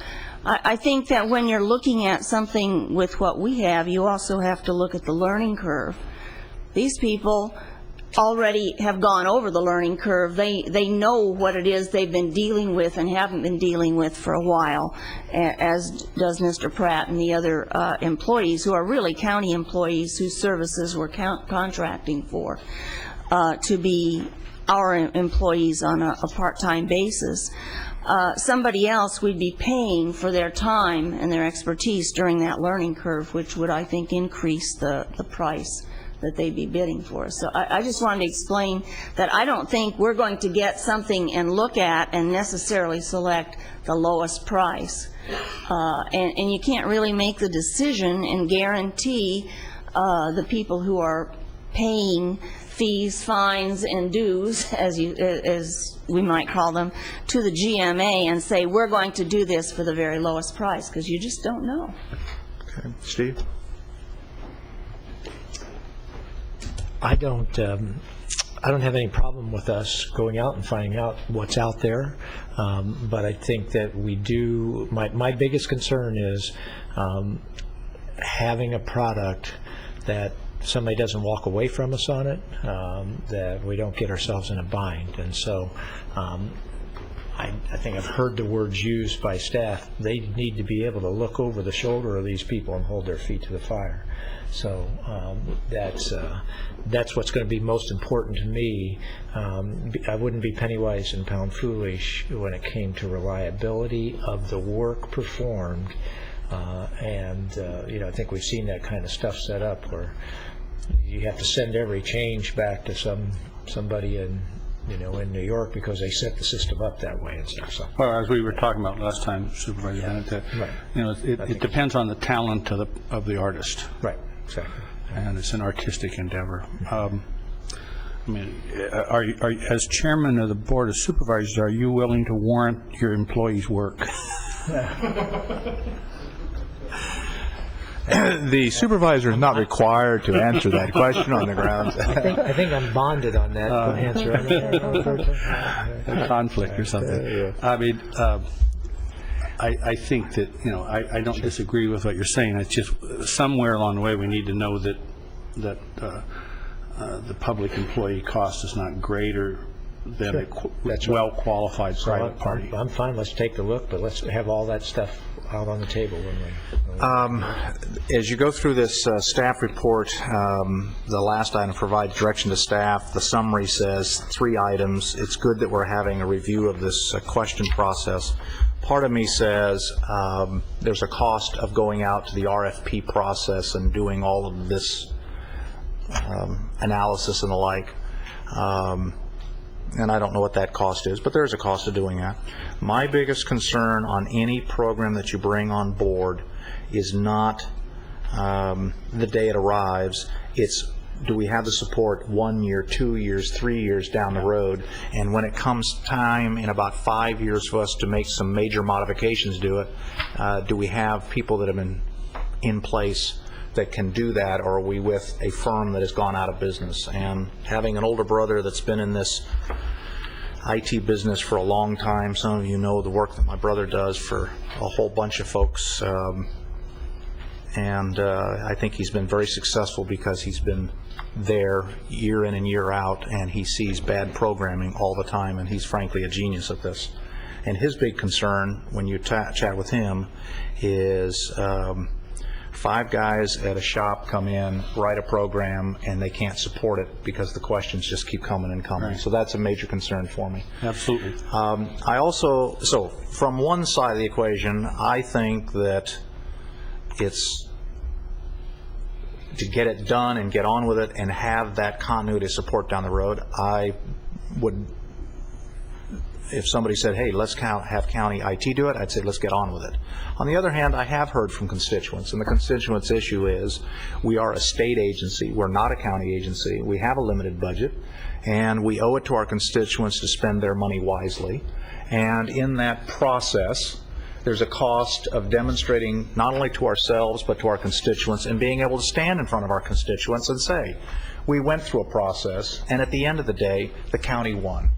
And they had the best game in town, and we looked at all these factors, including longevity and support and all those things. They weren't the cheapest, but given the other factors to make the system work, X won. I think we need to have the ability to say that. So I think that what we're going to have to do to be consistent with the message that we have been delivering to our constituents and the message they have been delivering to us, and to increase our credibility with our constituents, we need to go through a process. And I don't think we need to spend $1 bazillion doing that process, but if we have the proposal as you sent it to us in the email, Mike has made a recommendation in it, and part of what it is recommendation, I don't know if he showed it to you prior to the meeting. Here, I have a handful. Sure. I don't know who needs pass that down to Jeff. But one of the recommendations, and Mike, I'll let you speak to it if I don't say it right. I'll read it for the audience. The proposed system will remain independent of existing county infrastructure in such a way that the proposed database can be stored, accessed, and ported if necessary. And then there was some language change. And that language change. That's Charlotte's just. Oh, it's a concept. It can be. Okay. This is the language change. I think that Mike. That's what Mike wrote back. Basically, it can be ported if necessary without accessing the existing county systems. If ported to a different environment in the future, certain application features such as GIS may not be available. However, all data would remain accessible to the GMA. The issue that I heard from a lot of constituents when we went through our last process, and I did an outreach to deal with a variety of constituents, is that there is a concern that we will become the county. They don't want us to become the county. That's why we went through the effort 5 years ago, I guess, to put we are a state agency on our stationery for that very reason, to remind ourselves who we are and what we're about. And so Mike had proposed at some point that we have an independent computer. I think you said to me it could be a independent computer, and I think he wants to make sure that at some point in the future, if we make that decision to pick up our domicile and move it to another location, we can move our data with us. And I think that's, this may not be the right wording, but that's part of the concept. And county, you folks don't need to address it right now, but I think what we need to do, if we go out for an RFP, and that's what I'm hearing from the board, I've heard it from the public, the system requirements that you've outlined here, I think, make the basis of it. I want you to go back through that and make sure that there's enough understanding that the system needs to be a standalone system. Under your diagram, it does access the GIS, and it may have to have the ability to access somebody else's GIS, United's or others, in the future. But if we move it to some other location, if that's the board's pleasure down the road at some future, I don't see that happening, but if that's their pleasure, we can move it. Staff a question? Yeah. This is going to be SQL Server, is that right? Or what? That's correct. Okay, so, I mean, that's not something out of normal relevancy. It could be done at most any place. And then all you'd lose would be you're in a relationship for your bill pay system and your GIS, and you could... That's actually what I wanted to comment on. Yeah, comment on. I think this verbiage is fine, although I think that even if we went elsewhere and it was hosted elsewhere, that we wouldn't necessarily make those additional features unavailable. It would just... Well, that would be maybe on a fee basis or something. Yeah, we could come in to you for a GIS. I'm not proposing that we're going to get divorced from the county. I'm just saying that there's comment from my constituency that we don't get so interrelated, that it becomes incestuous, that we really need to have some level of independence.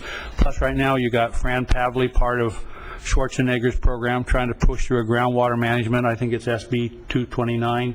If that gets passed, probably won't, but if it were, we could be superseded by a state agency that's trying to do this same job. And so there's a lot of future here that we don't know yet what it is. So I'm not asking that we be separate now, just that we have that capability. And did the language... I had to make a on-the-fly correction from what my IT lady did for me. What we really meant to say there, do you have a copy of that in your hand yet? On the second line down, administer access, that we wouldn't come into, that's a reverse, that we're coming in from the outside into the county system. Is that not what we're saying? Yes. And that we would not have that access, is how I understand it. So that we would lose access to the county would lose access to us, unless for the GIS portion. Okay. There's a lot of flexibility in whatever we come up with. Okay. My IT person is at my pay, but if you would like to talk to her or something, I would be most pleased to give her to you to discuss it with. Okay. I think right now, rather than this designing the system here, I think the question has transcended that. The question that's before us is,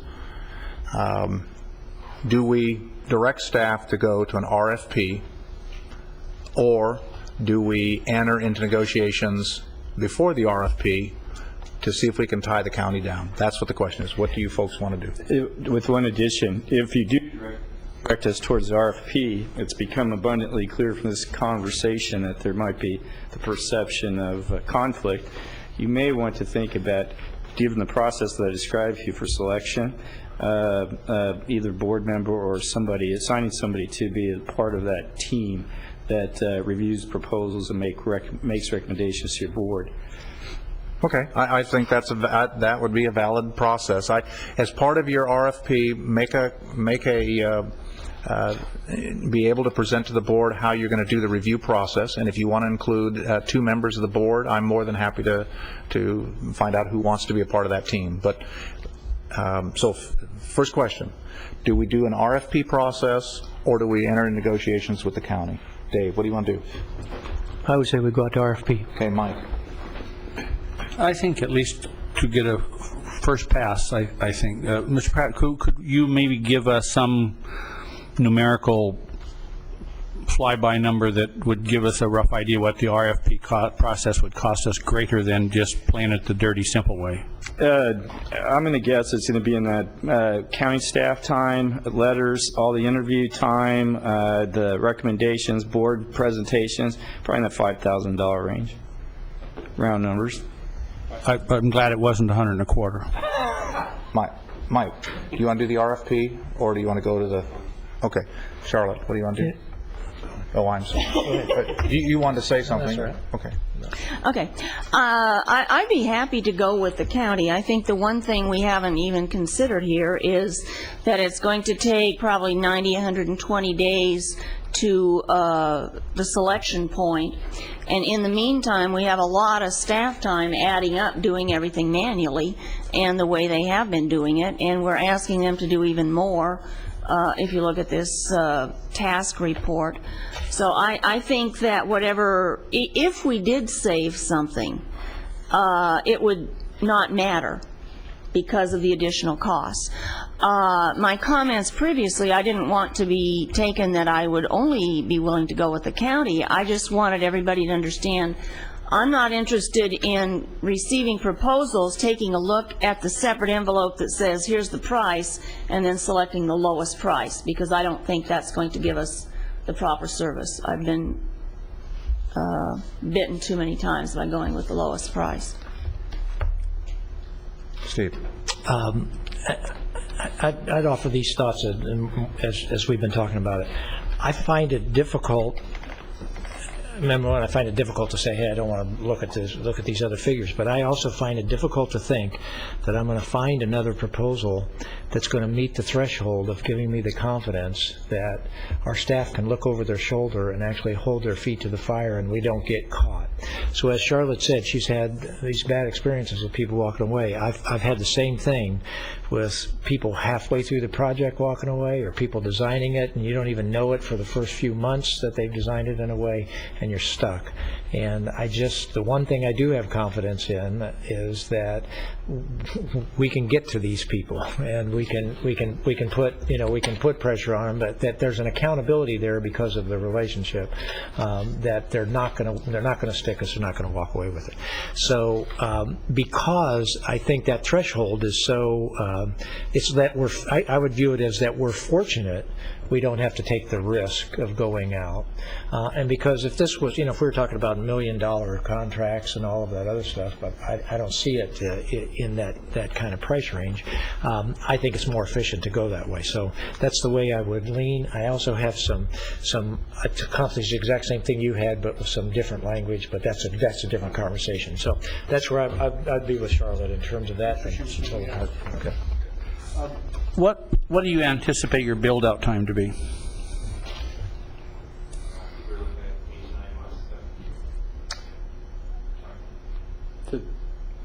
When you say build out from... Assuming we hit the ground running now. Yeah. Up and running. Start by end of the fiscal year. That's what we talked about. Mm-hmm. That's right. June.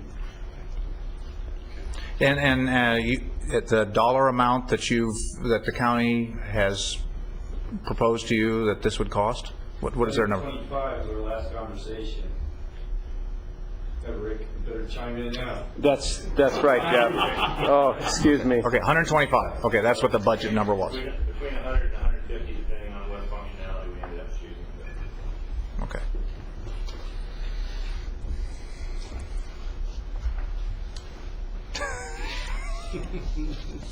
I would echo the idea that I am not interested in a low bidder proposal either necessarily, but I do still think that we owe the constituents the RFP process and to see what else is out there. Okay. I guess, Mr. Chairman, you get to be the decider. I have a coin in my pocket. Yeah. He's going to keep talking until two of us decide some other way. You guys have known me too long. I am not interested in the quote-unquote lowest bidder. I'm interested in a system that will stand the test of time and that has the support team behind it as people go through their careers, the essence of the support team is there. Maybe the individuals are not there, but their replacements, that's part of the support team. And a system that we design has to go out 10, 15 years. Obviously, you're going to spend money along the way, but I don't want to redesign another system 5 years from now because... So I'm okay with going out with an RFP if the selection process is done correctly. So to me, the key to this is a selection process that evaluates the proposal across the board on the merits, and price is a factor, but it's only one of the factors. For me, the most critical factor is the ability to get it done, make it work, and support it going down the road. And I will use, in my own little small world, Continental Airlines bought the cheapest crew scheduling program it could buy, and it has caused unbelievable nightmare among the pilots because it was the cheapest and it does not work. And instead of buying the system to solve our crew scheduling problems, they didn't do that, and we're living a nightmare in crew scheduling. So I think the key to this is the criteria by which we evaluate it. And I support all the statements that we have to evaluate it against a system that will stand the test of time. So if we have the correct evaluation and the best rises and it meets that test, I'm okay with an RFP program. If the RFP program is purely low ball, winner wins, I think we've kidded ourselves, and I will vote no at that point in time because I think that the criteria was wrong. So with that, I'm leaning towards an RFP process. Mr. Chair, just to take up a little time until Mr. Borchard can come back, I do have a couple other comments. If we're going to go to an RFP process, I would like to make sure that included in each proposal would be a timeline and an estimated implementation date. Okay. And additionally, I would just like to specify that I certainly do favor having 2 board members part of the selection process. Okay, we can do that. All right. Okay. Okay. I think we know where Dave stands in his position. Here he comes. Oh. Dave, since you were gone, it's amazing what we've accomplished. And we can have... We not only hired the county, but they brought in the whole final product. We could have Miranda redo the vote because you were listed as absent, so... I'd just like to offer one thing that's a little bit, just, Charlotte just said she'd like to have 2 board members as part of the selection process. Okay. And I just want to offer some of my experience in terms of serving on like 5-member boards when that happens. When that happens, it's sort of like that's the selection. Because, you get 2 board members. I think it would be healthier for us to have 1 board member as part of the selection process. And I would nominate Dr. Kelly. Only if I get to take my IT lady with me.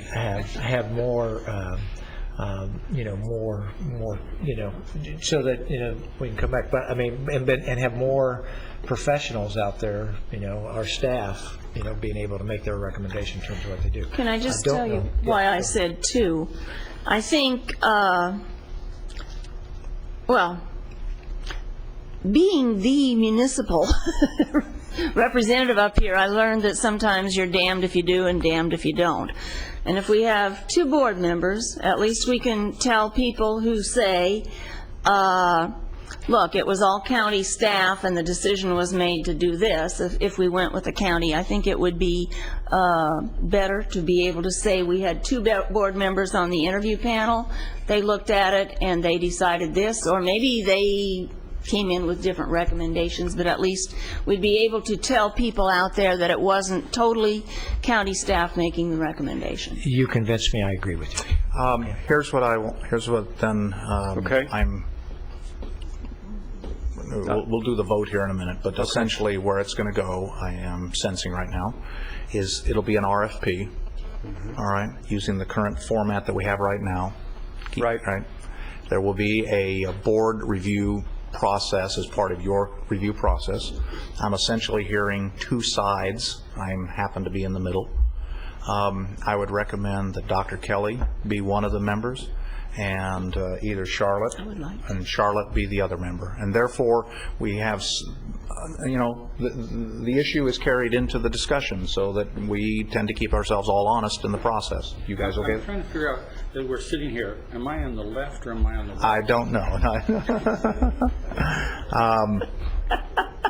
Okay, so that is. Wait a minute, does geographic position indicate anything? Are you sitting on the horse or are you looking Stop! at the horse? Okay, so we're going to take a vote, and the vote will be direct staff. I'll entertain a motion to direct staff to generate an RFP to create a review process to include 2 board members, 1 Dr. Kelly, 1 Charlotte, and to expedite the process.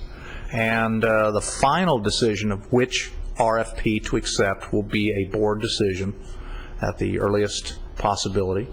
And I think the message that you've heard the discussion. I'm listening to constituents that want a transparent process. The county is clearly in the fight for the issue.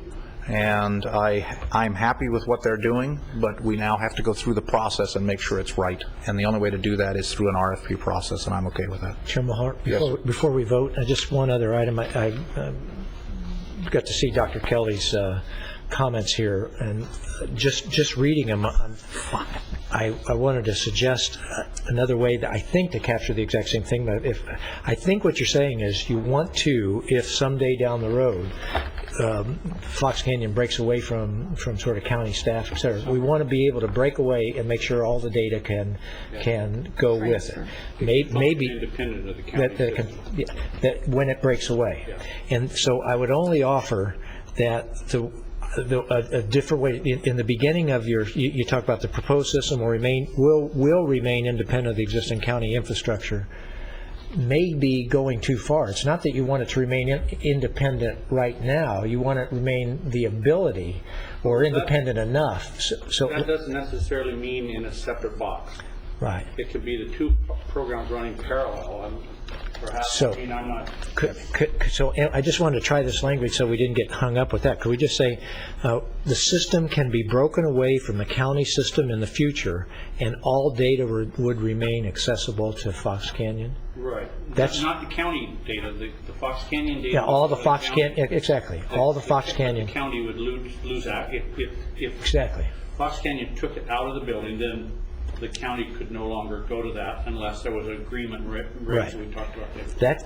I think that just very clearly says what it is that you're trying to capture. The system can be broken away from the county system in the future, and all data would remain. All that data then would remain. You could say, accessible to Fox Canyon, right? And the county, and independent of the county. Because all I'm concerned with is the beginning of your thing says your proposed system will remain independent of existing county infrastructure in such a way that the proposed database can be stored. Right. Okay. Let me interrupt you. It is clear that there needs to be, at some point in the future, the ability to take the GMA and be a standalone, and all our history needs to go with us. So however you put that in the proposal, that's what we want. You guys do the wordsmithing, and when the review panel looks at it, that's one of the issues you guys will look at it as to make sure it meets that test. Okay? Can I just ask one more quick question? Yes, sir. Of county IT.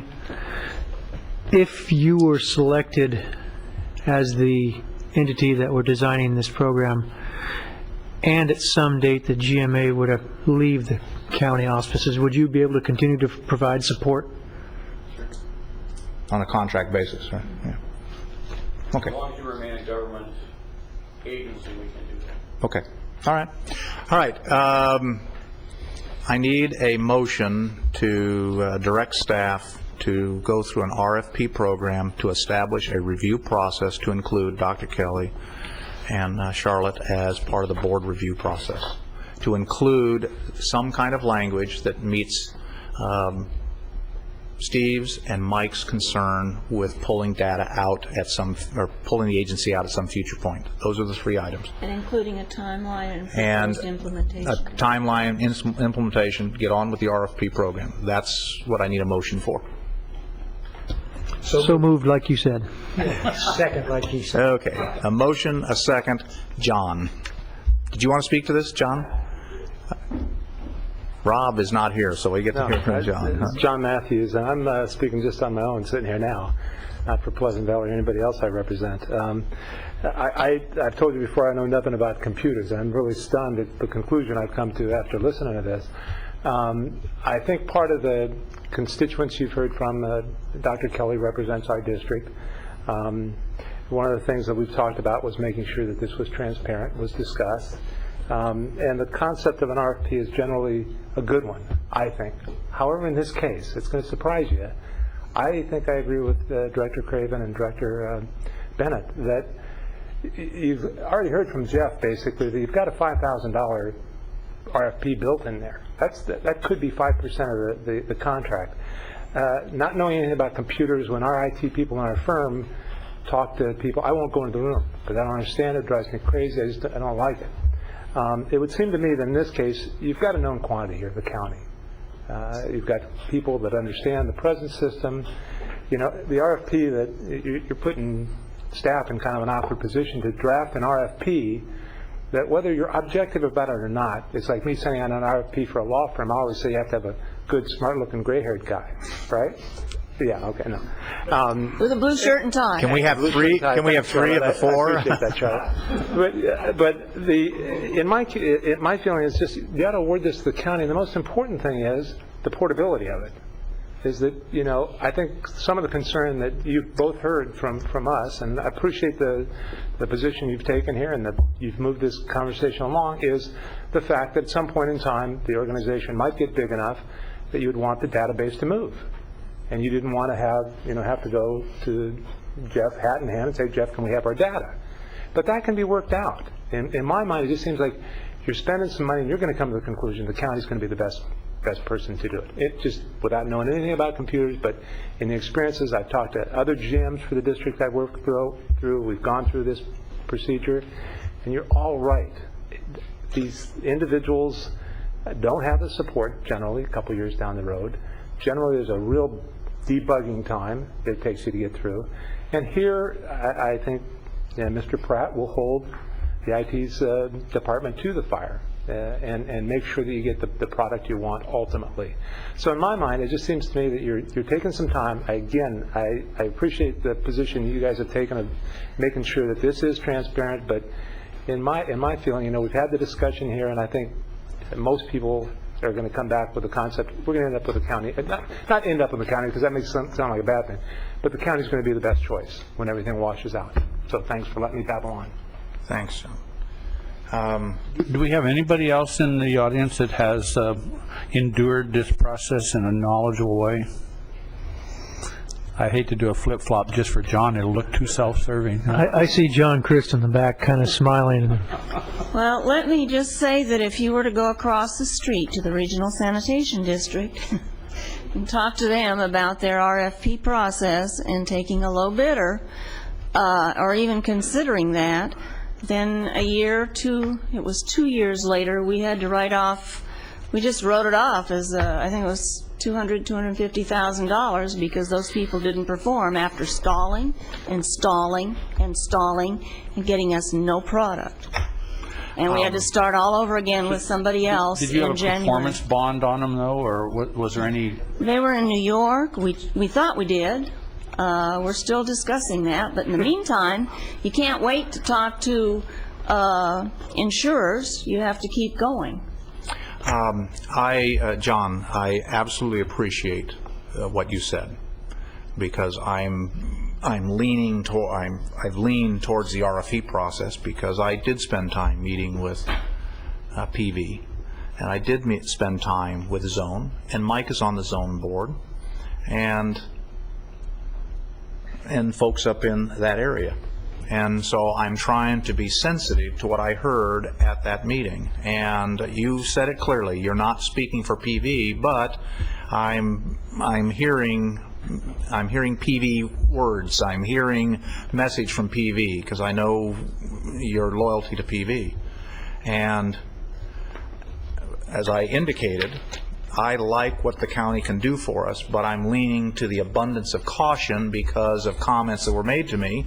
And if I'm released from those comments, having the discussion we have, then it changes the dynamics. And I'm hearing, I'm not trying to put words in your mouth, but at least from PV's position, I'm not sure what Craig would say. I'm not sure what Zone would say. And Mike, you're Zone.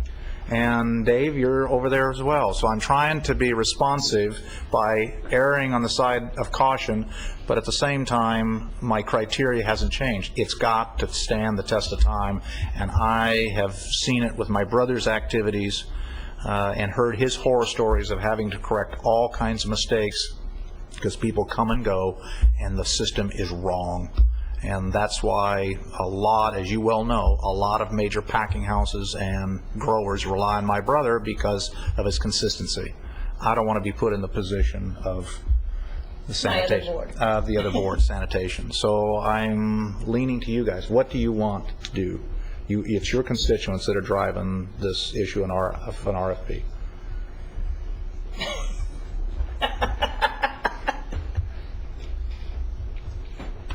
We have a motion that's been seconded, and I think we should vote on that. My position stands. Okay. I think, we kind of talked about that sort of like we'd already made that decision, but I realize now we're actually voting on that, so I probably ought to withdraw my second because I think I'm going to join Director Craven. I assume that, because we have a different opinion, so it'll be a 3-2 vote if that's where it's going to go. But I just want to be clear on that. I just realized I don't want to second it and then turn around and vote no on you. So I just want to be clear. I've done that trick. Yeah. What do you think your brother would be thinking on this particular situation, not generalized, just right here and now, where the rubber meets the road? I think my brother would say there's no question in his mind that you can't run an agency as big as the county and not have a good IT department. It just defies logic. There is some inefficiencies in government bureaucracy. We all understand that. But the ability to sit over the shoulder of the programmer and say, no, that's not right, pick up the phone and come downstairs and fix this problem.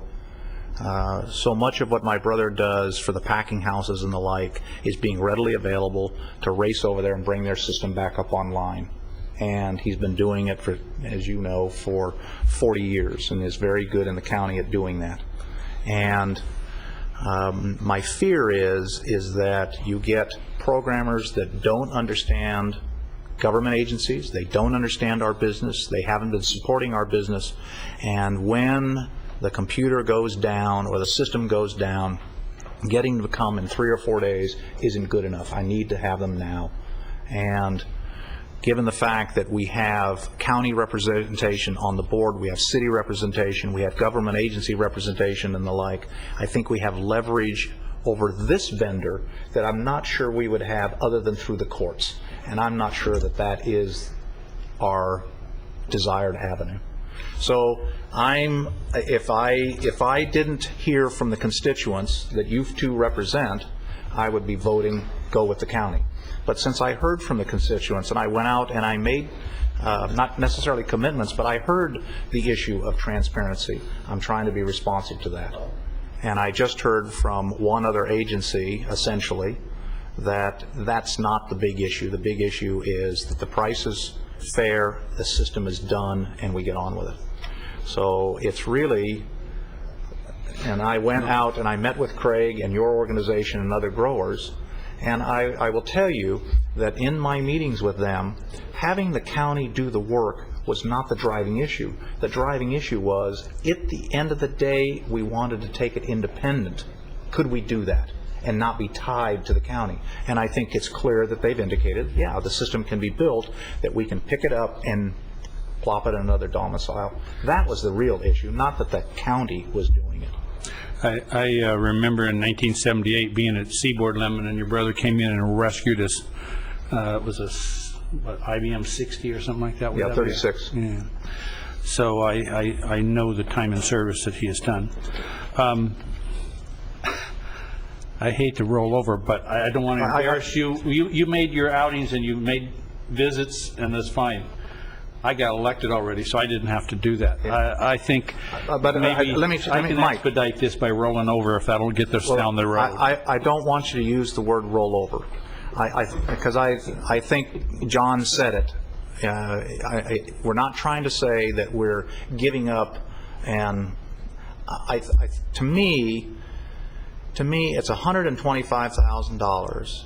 In the world of IT, I believe it's not a huge amount of money. In our world, it is a lot of money. I understand that.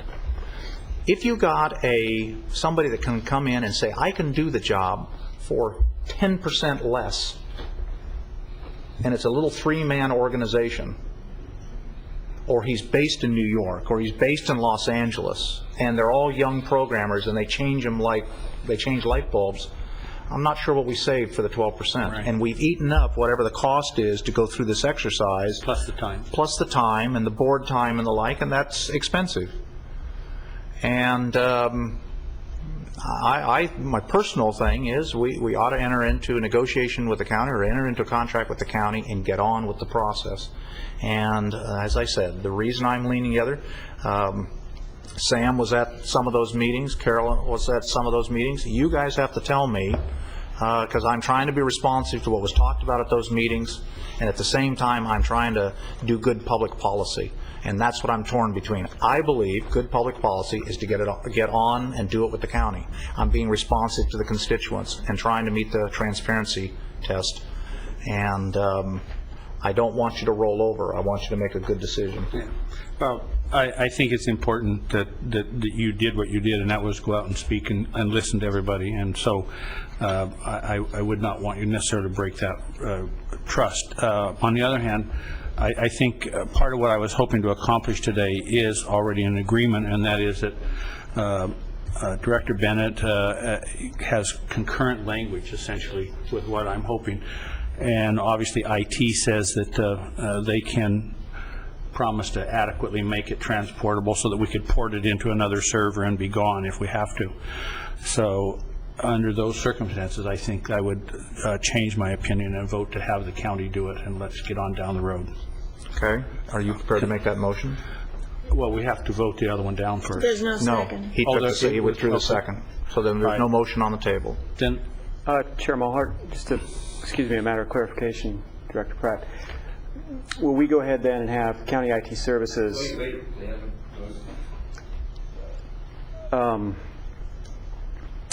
Procedurally, for item B, I have written down here, continue working with Ventura County IT Services Department in the development and implementation of the new system.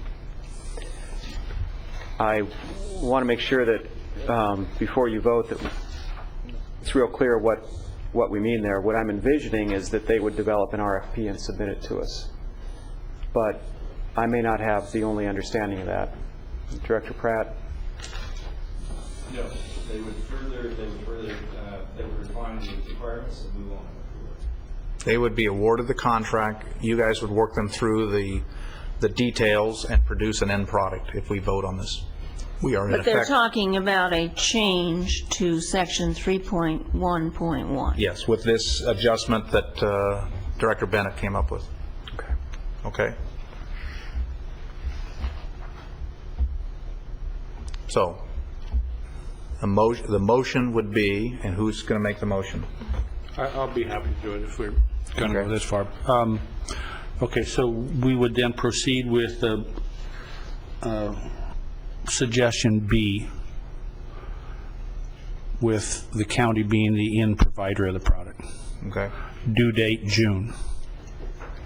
Is that With right? the change to section With the 3.1. proposed change, yeah. Yeah, and you wrote up the tech proposal, or did Gerard? Who wrote? The tech proposal. That was written by County IT Services. Okay. The proposal I had is an addition to 3.1.1, not changing 3.1, just adding the sentence that I handed out. Okay. But it'll be modified in accordance with our agreed with what Director Bennett has been proposing. Okay. It says the same basic thing, I think. All right, that's the motion. I'll second that. Okay, right? That's the motion. Any other discussion from the audience? Anybody else? Let's do a roll call, please. Chair Mulhart? Yes. Director Craven? Yes. Director Bennett? Yes. Director Kelly? Yes. Director Borchard? No. Okay. All right, thank you for a process. Mr. Chairman, just to clean up now in a mechanical issue. Okay. At some point, either at the first quarter when we come to you with the budget report, you have to release from contingency the amount of money to fund the action you've just taken. So that's your discretion. That can either be done now with a cap or can be done at that point in time, which at this point would be December meeting. What do you want to do? I would suggest you release the money in increments. Okay, so you don't want us to release any money at this meeting? We don't have to do that at this meeting, or? No, I would. I'd decide on an increment, maybe 30,000, maybe 50,000. I'd look to Rick to say, you know, the burn rate over the next couple of months wouldn't exceed that question mark. We don't meet again until October, and then we have one meeting in December. Yeah, I don't have the proposal in front of me, but what we were proposing was billing based on deliverables. So I think you're safe in it.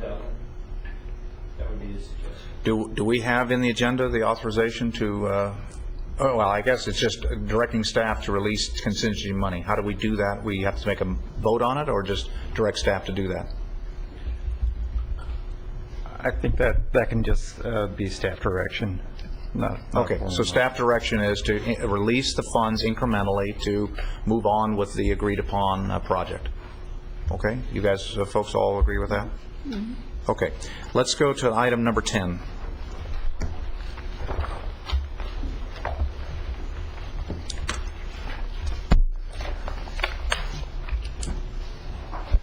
Again, for the record, Brian Bondi, United Water, Fox Canyon GMA. Item 10 is an action item concerning the expansion of groundwater use within the agency. Two items for discussion. One, first, a quick summary of stakeholder concerns about the expansion of groundwater use. And second, to receive direction on two items. Real quickly, the problem statement that we're discussing is simply stated that, you know, the basins are in overdraft, yet there are aspects of Ordinance 8.1 that allow the use of groundwater to expand, either to new uses or to increasing amounts with existing uses. There's several ways that can happen. Baseline allocations allow groundwater use for new development. Irrigation efficiency allows farmers, growers to irrigate previously unirrigated land or to switch to crops that require more water. I think Rick went over that in a lot of detail earlier. And lastly, there would be potentially the opportunity for folks to use conservation credits to increase their groundwater use above and beyond their annual allocation for reasons other than perhaps just to accommodate their needs in dry years. I thought it might be beneficial to look real briefly at some trends here. This is a graph showing annual groundwater extractions in the agency since its inception. You'll note here this was a very arid time, drought period in the base period. Since that drought, extractions have decreased. We've had an average of approximately 120,000 acre-feet per year during this period. And you'll note that the last 2 years we've had 136,000 acre-feet used. It's kind of an interesting fact that last 2 years, 2000 and 2007, are the two highest consecutive years since the last drought.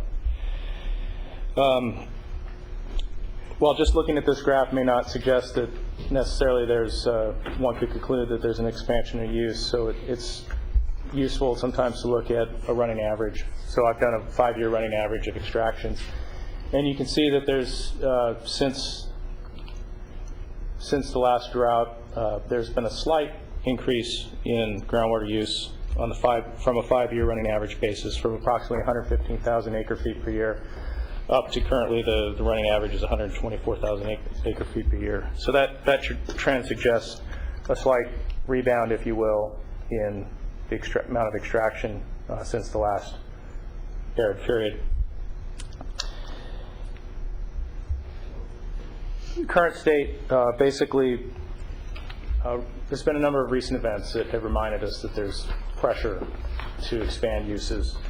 Some of those things might include things like cutbacks in state water deliveries, shifting to higher water demand crops, obviously the emergence of hothouse agriculture in Southern California, as well as the irrigation of previously unirrigated lands in the West Las Posas Basin, and proposed municipal pumping in the forebay to support new development. Those should all be reminders that we're going to continue to see pressures on the resource. We've heard informally from some stakeholders and formally from others that there's the need for some interim measures. This is obviously, this is all tied into the ordinance updates. There's several of the ordinance updates in the table that we looked at earlier that would deal with the allocation and credit system, that with the eye on expansion of use. Obviously, that'll take some time to work through. So what we're asking today is for your board to consider directing the SAG to prioritize their review of this issue regarding expansion of groundwater use. And in anticipation, you might have looked at item 10A as a letter from CIGUS concerning this matter. We're anticipating that the SAG perhaps might recommend a moratorium agency-wide similar in scope to Emergency Ordinance D. In anticipation of that, we'd also like to receive board direction regarding how to handle any permit applications that we might receive between now and hearing back from SAG or board action on this item. Okay. Comments from members?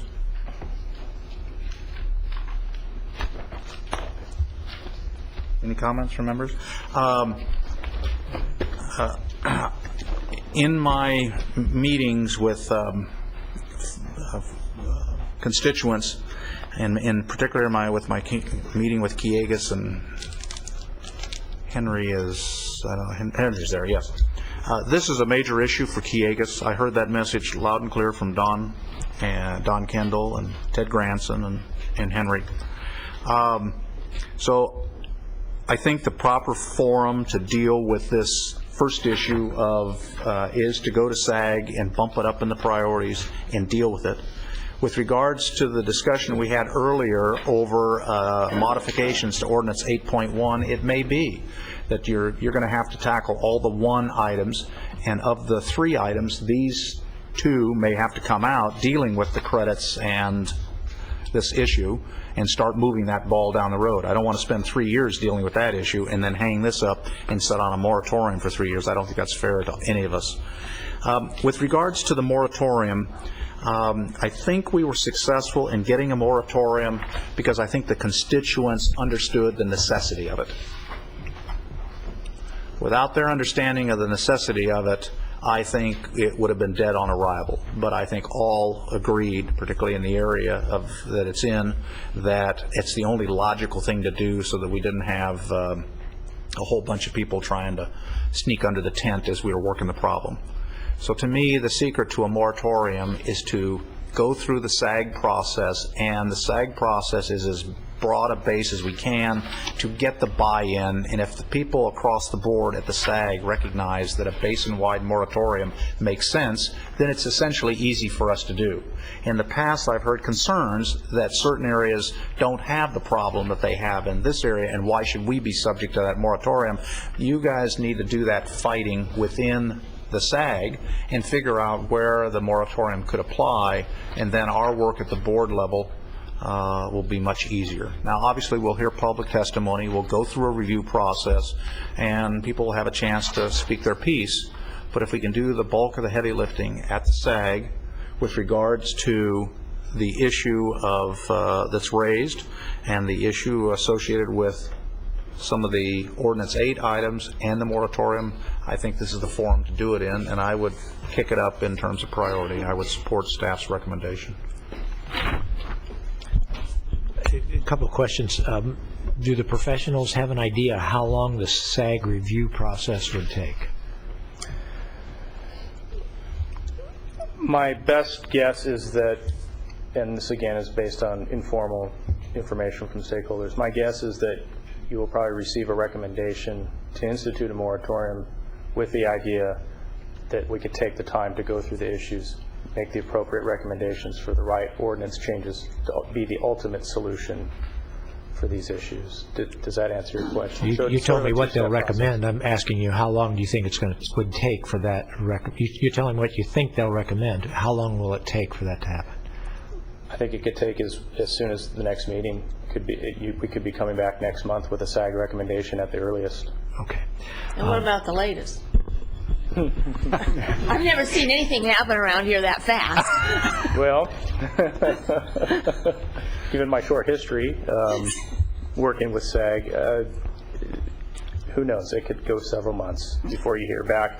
And I think all the more reason that we also get to the second request for direction. The reason I ask about this recommendation, I think it's, my guess is it's pretty straightforward, that recommendation, but how long that's going to take influences sort of my thinking about the second, the second item in terms of staff. Maybe I can offer some insight into that. There's a SAG meeting scheduled. They usually occur just after the board meeting. So tomorrow will be now it's quite possible, they have to be, we've noticed those meetings the way we do these. It's possible we could have 2 SAG meetings before the next board meeting. I'm not sure we could have, we could call a special meeting of SAG. So I'm not sure that we could have 3. So the idea is, can they wrestle this issue to the ground in 2 meetings?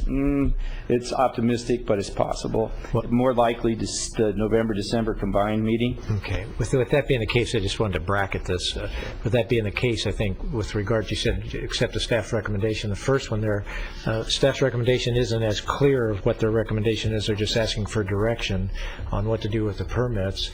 I'm going to look to the people in the industry, but my instincts are what we don't want to do is have a huge rush of applications come in because of this, so that we ought to at least, if anybody from today on comes in with an application, we give them a notice that this is under review, so there's no misunderstanding, that this is under review, that there may be a moratorium that may come back effective this date here, so that you don't have this huge rush coming in of new applications. It doesn't mean you're telling them no, because we don't have anything in place yet. It'll just be a notification of that. I don't know how you handle the question of whether you actually start working on it, and I don't know what the legal ramifications would be of either not working on it or working on it. And perhaps if we give some direction to staff about that. But I'd really like to hear from the people in the industry, because that's what seems logical to me. Okay, let me ask Al, if we direct staff to put a administrative hold on applications, and we subsequently in December decide to do a moratorium as recommended by SAG, we go through the process, can we make that moratorium retroactive to today? The answer is yes. The board would need to make the necessary findings to support the retroactive effect of the moratorium. Okay, so can we direct staff to advise people if they come in, hand them a letter saying there's currently an administrative hold, the board is reviewing it, and it may be that this particular issue will be subject to a retroactive moratorium, and the board is wrestling with that issue right now. Is that a fair? So they've been noticed? Yes, it would. Let me further that a little bit further, because I think that staff has applications in now. Do you not? No current applications unless we receive one. In other words, can you put a hold on all applications in hand and to come? They don't have any in hand. You don't have any applications in hand right now? That's correct. Okay, so if we direct staff... Don't interrupt. Okay, if we direct staff to put an administrative hold on applications, they just don't process them, so they're not even looking at them because the board has directed them to do that because this subject is under review, but to advise any applicants that the board is contemplating a retroactive moratorium to this date. And anything that happens, if that moratorium passes, whatever this application is, and we haven't even looked at it, will be subject to that moratorium. I'm a little confused with this, with the request for the SAG process, because some stakeholders that I've heard from in the Oxnard Plain area are in agreement with the concept of extending the emergency moratorium. And some that I've heard of have concerns. So, I see. So we're on both sides of the equation. Okay. So, that's why I want to let people voice their opinion so we structure this thing correctly. So, but if we direct staff, they're asking for direction, administrative hold, advise people with a little letter they acknowledge that the board is looking at this issue and there may be a retroactive moratorium back to this date. Boom, we have a date certain, and then we don't have people doing what you were concerned about. Is everybody okay with that? Is everybody okay with that? That's what we're proposing? And I would say let's get something for this next meeting that we can vote on about that. Well, we got to go through the process. Go through the process, but have it by October. If they we'll give SAG that very pointed direction from your board. Your questions answered from Al. I just have this one legal question. I just want to try to keep us from getting in trouble. I want to make sure that somebody doesn't say an administrative hold is the equivalency of a moratorium, because we haven't done the findings for a moratorium yet. So is there something else we have to add to this? This is a moratorium for a very limited period of time while we look at this. Are we allowed to do it that way? I mean, for example, we couldn't do an administrative hold forever, right? So do we need to bracket this? I just try to keep us legal. Correct, and that is a good point. And the motion should be with the understanding that the decision is going to be made on a date certain. I think there are two reasons why it's less of a concern. One is that, as was stated, there are no current applications pending. And the other point is that the existing moratorium is not an absolute prohibition on the issuance of any new permits. What it has done, in effect, is establish higher standards for the issuance of those permits. And so any applicant coming in asking for a new permit from this day until adoption of the new ordinance, if that were to occur, would not have the argument that he's been absolutely prohibited from installing a well and making use of his property. What's the higher standard that we just created? I don't have the emergency ordinance in front of me, but what it did is it required an applicant to make a greater showing than he otherwise would have under Ordinance 8.1 to get permit approval. And that was the issue that was discussed at the time we were considering the moratorium, is whether those operators who had their applications in would need to satisfy the criteria under the moratorium ordinance, or they could have their applications processed under the existing ordinance number 8.1. Okay. Can we, Al, can we do it this way? Can we give staff direction to draft through you the criteria for an administrative hold and set the date certain, and it'll be, we'll have this issue solved no later than the end of the first quarter next year. That gives us plenty of time, but it moves it out. All right? We'll do it as fast as we can, but I don't have to deal with the emergency ordinance every month. So by the end of the first quarter of next year, we're going to hold SAG. I want staff to hold SAG to the fire to get this issue resolved. And anybody coming in will be subject to the administrative process that we're going through and or the moratorium.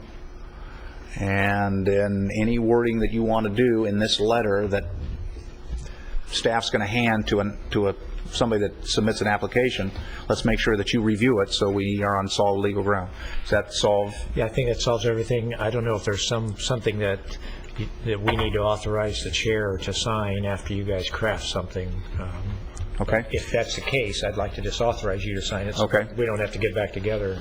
Jeff, did you hear that? I did. Okay. So if there is a letter of authorization that you need from me to authorize or direct staff so that there's a paper trail. The board is directing staff to do this administrative hold, to give people a letter of notice that there is a moratorium pending, possible, effective today, and that we will have this problem resolved by the end of the first quarter. If you need a letter and you want to do it that way with my signature, and the board authorizes me, let's do that. Okay? Members, are you okay with that? Everybody okay with that? Everybody in the audience know what we're going to do? Okay. All right. That'll be the direction. So do we need motion? We don't need a motion. That's just directing staff, right? Right, unless there's an objection. All right. No objections? Okay. That'll be staff direction. Staff is going to encourage SAG to give us a report ASAP. October. Yeah. Okay. All right. Let's go to the last item, Executive Officer Report. Is there anything in the administrative report that you absolutely have to talk about? Just one thing. Okay. That's the very first sheet after you turn the divider. Okay. Next week, we're going to be going out, first time ever, doing outreach workshop. The agenda highlights the agenda on the left side of that flyer. The workshop date and the location, and we will essentially get it all done in 1 week. All right, excellent. Can I ask you a question here? I just want, in the interest of the town hall sort of spirit that you have here, I just want to, if we didn't hear anything from anybody out in the audience about that, does that, I assume that means there's not at least strong opposition to go in that direction out there? And if there's somebody really, the way to hear about that. On a previous item.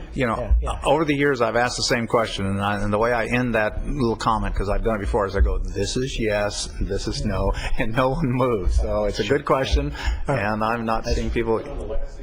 Oh, which is? Number 10. Yeah, because we didn't actually ask people for. Oh, I'm sorry. I apologize. Come forward on the number 10. You did ask. Yeah. Is that what you were asking? Yeah. I'm Esper Peterson from the Peterson Ranch in Somas. You have to excuse the sunglasses. I lost the other one out in the field, my regular glasses.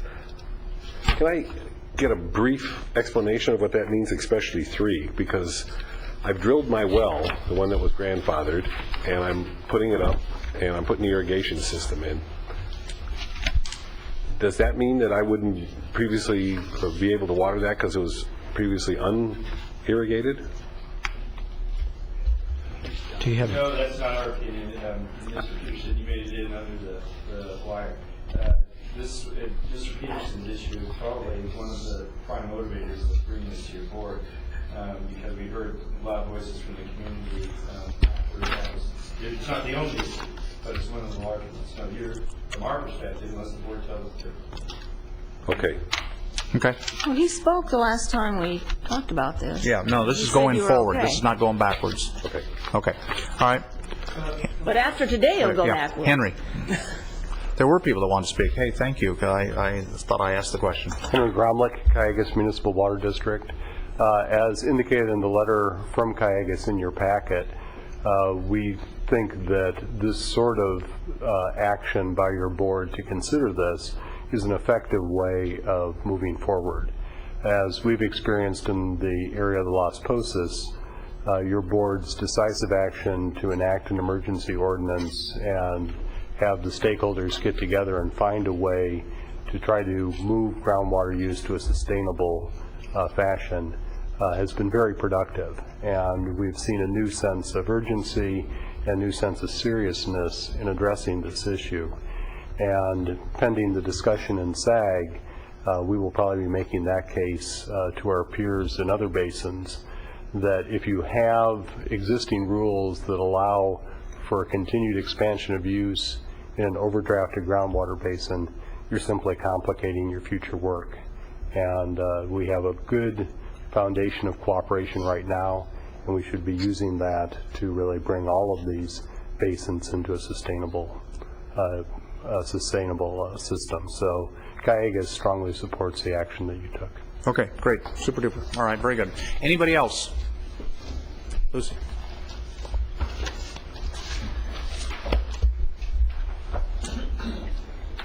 Lucy McGovern with the City of Camarillo. I would also like to have this Administrative hold?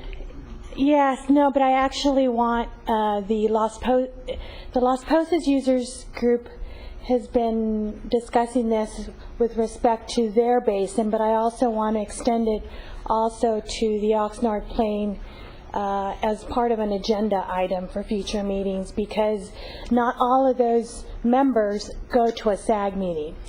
And so I want that to be part of the discussion for that group.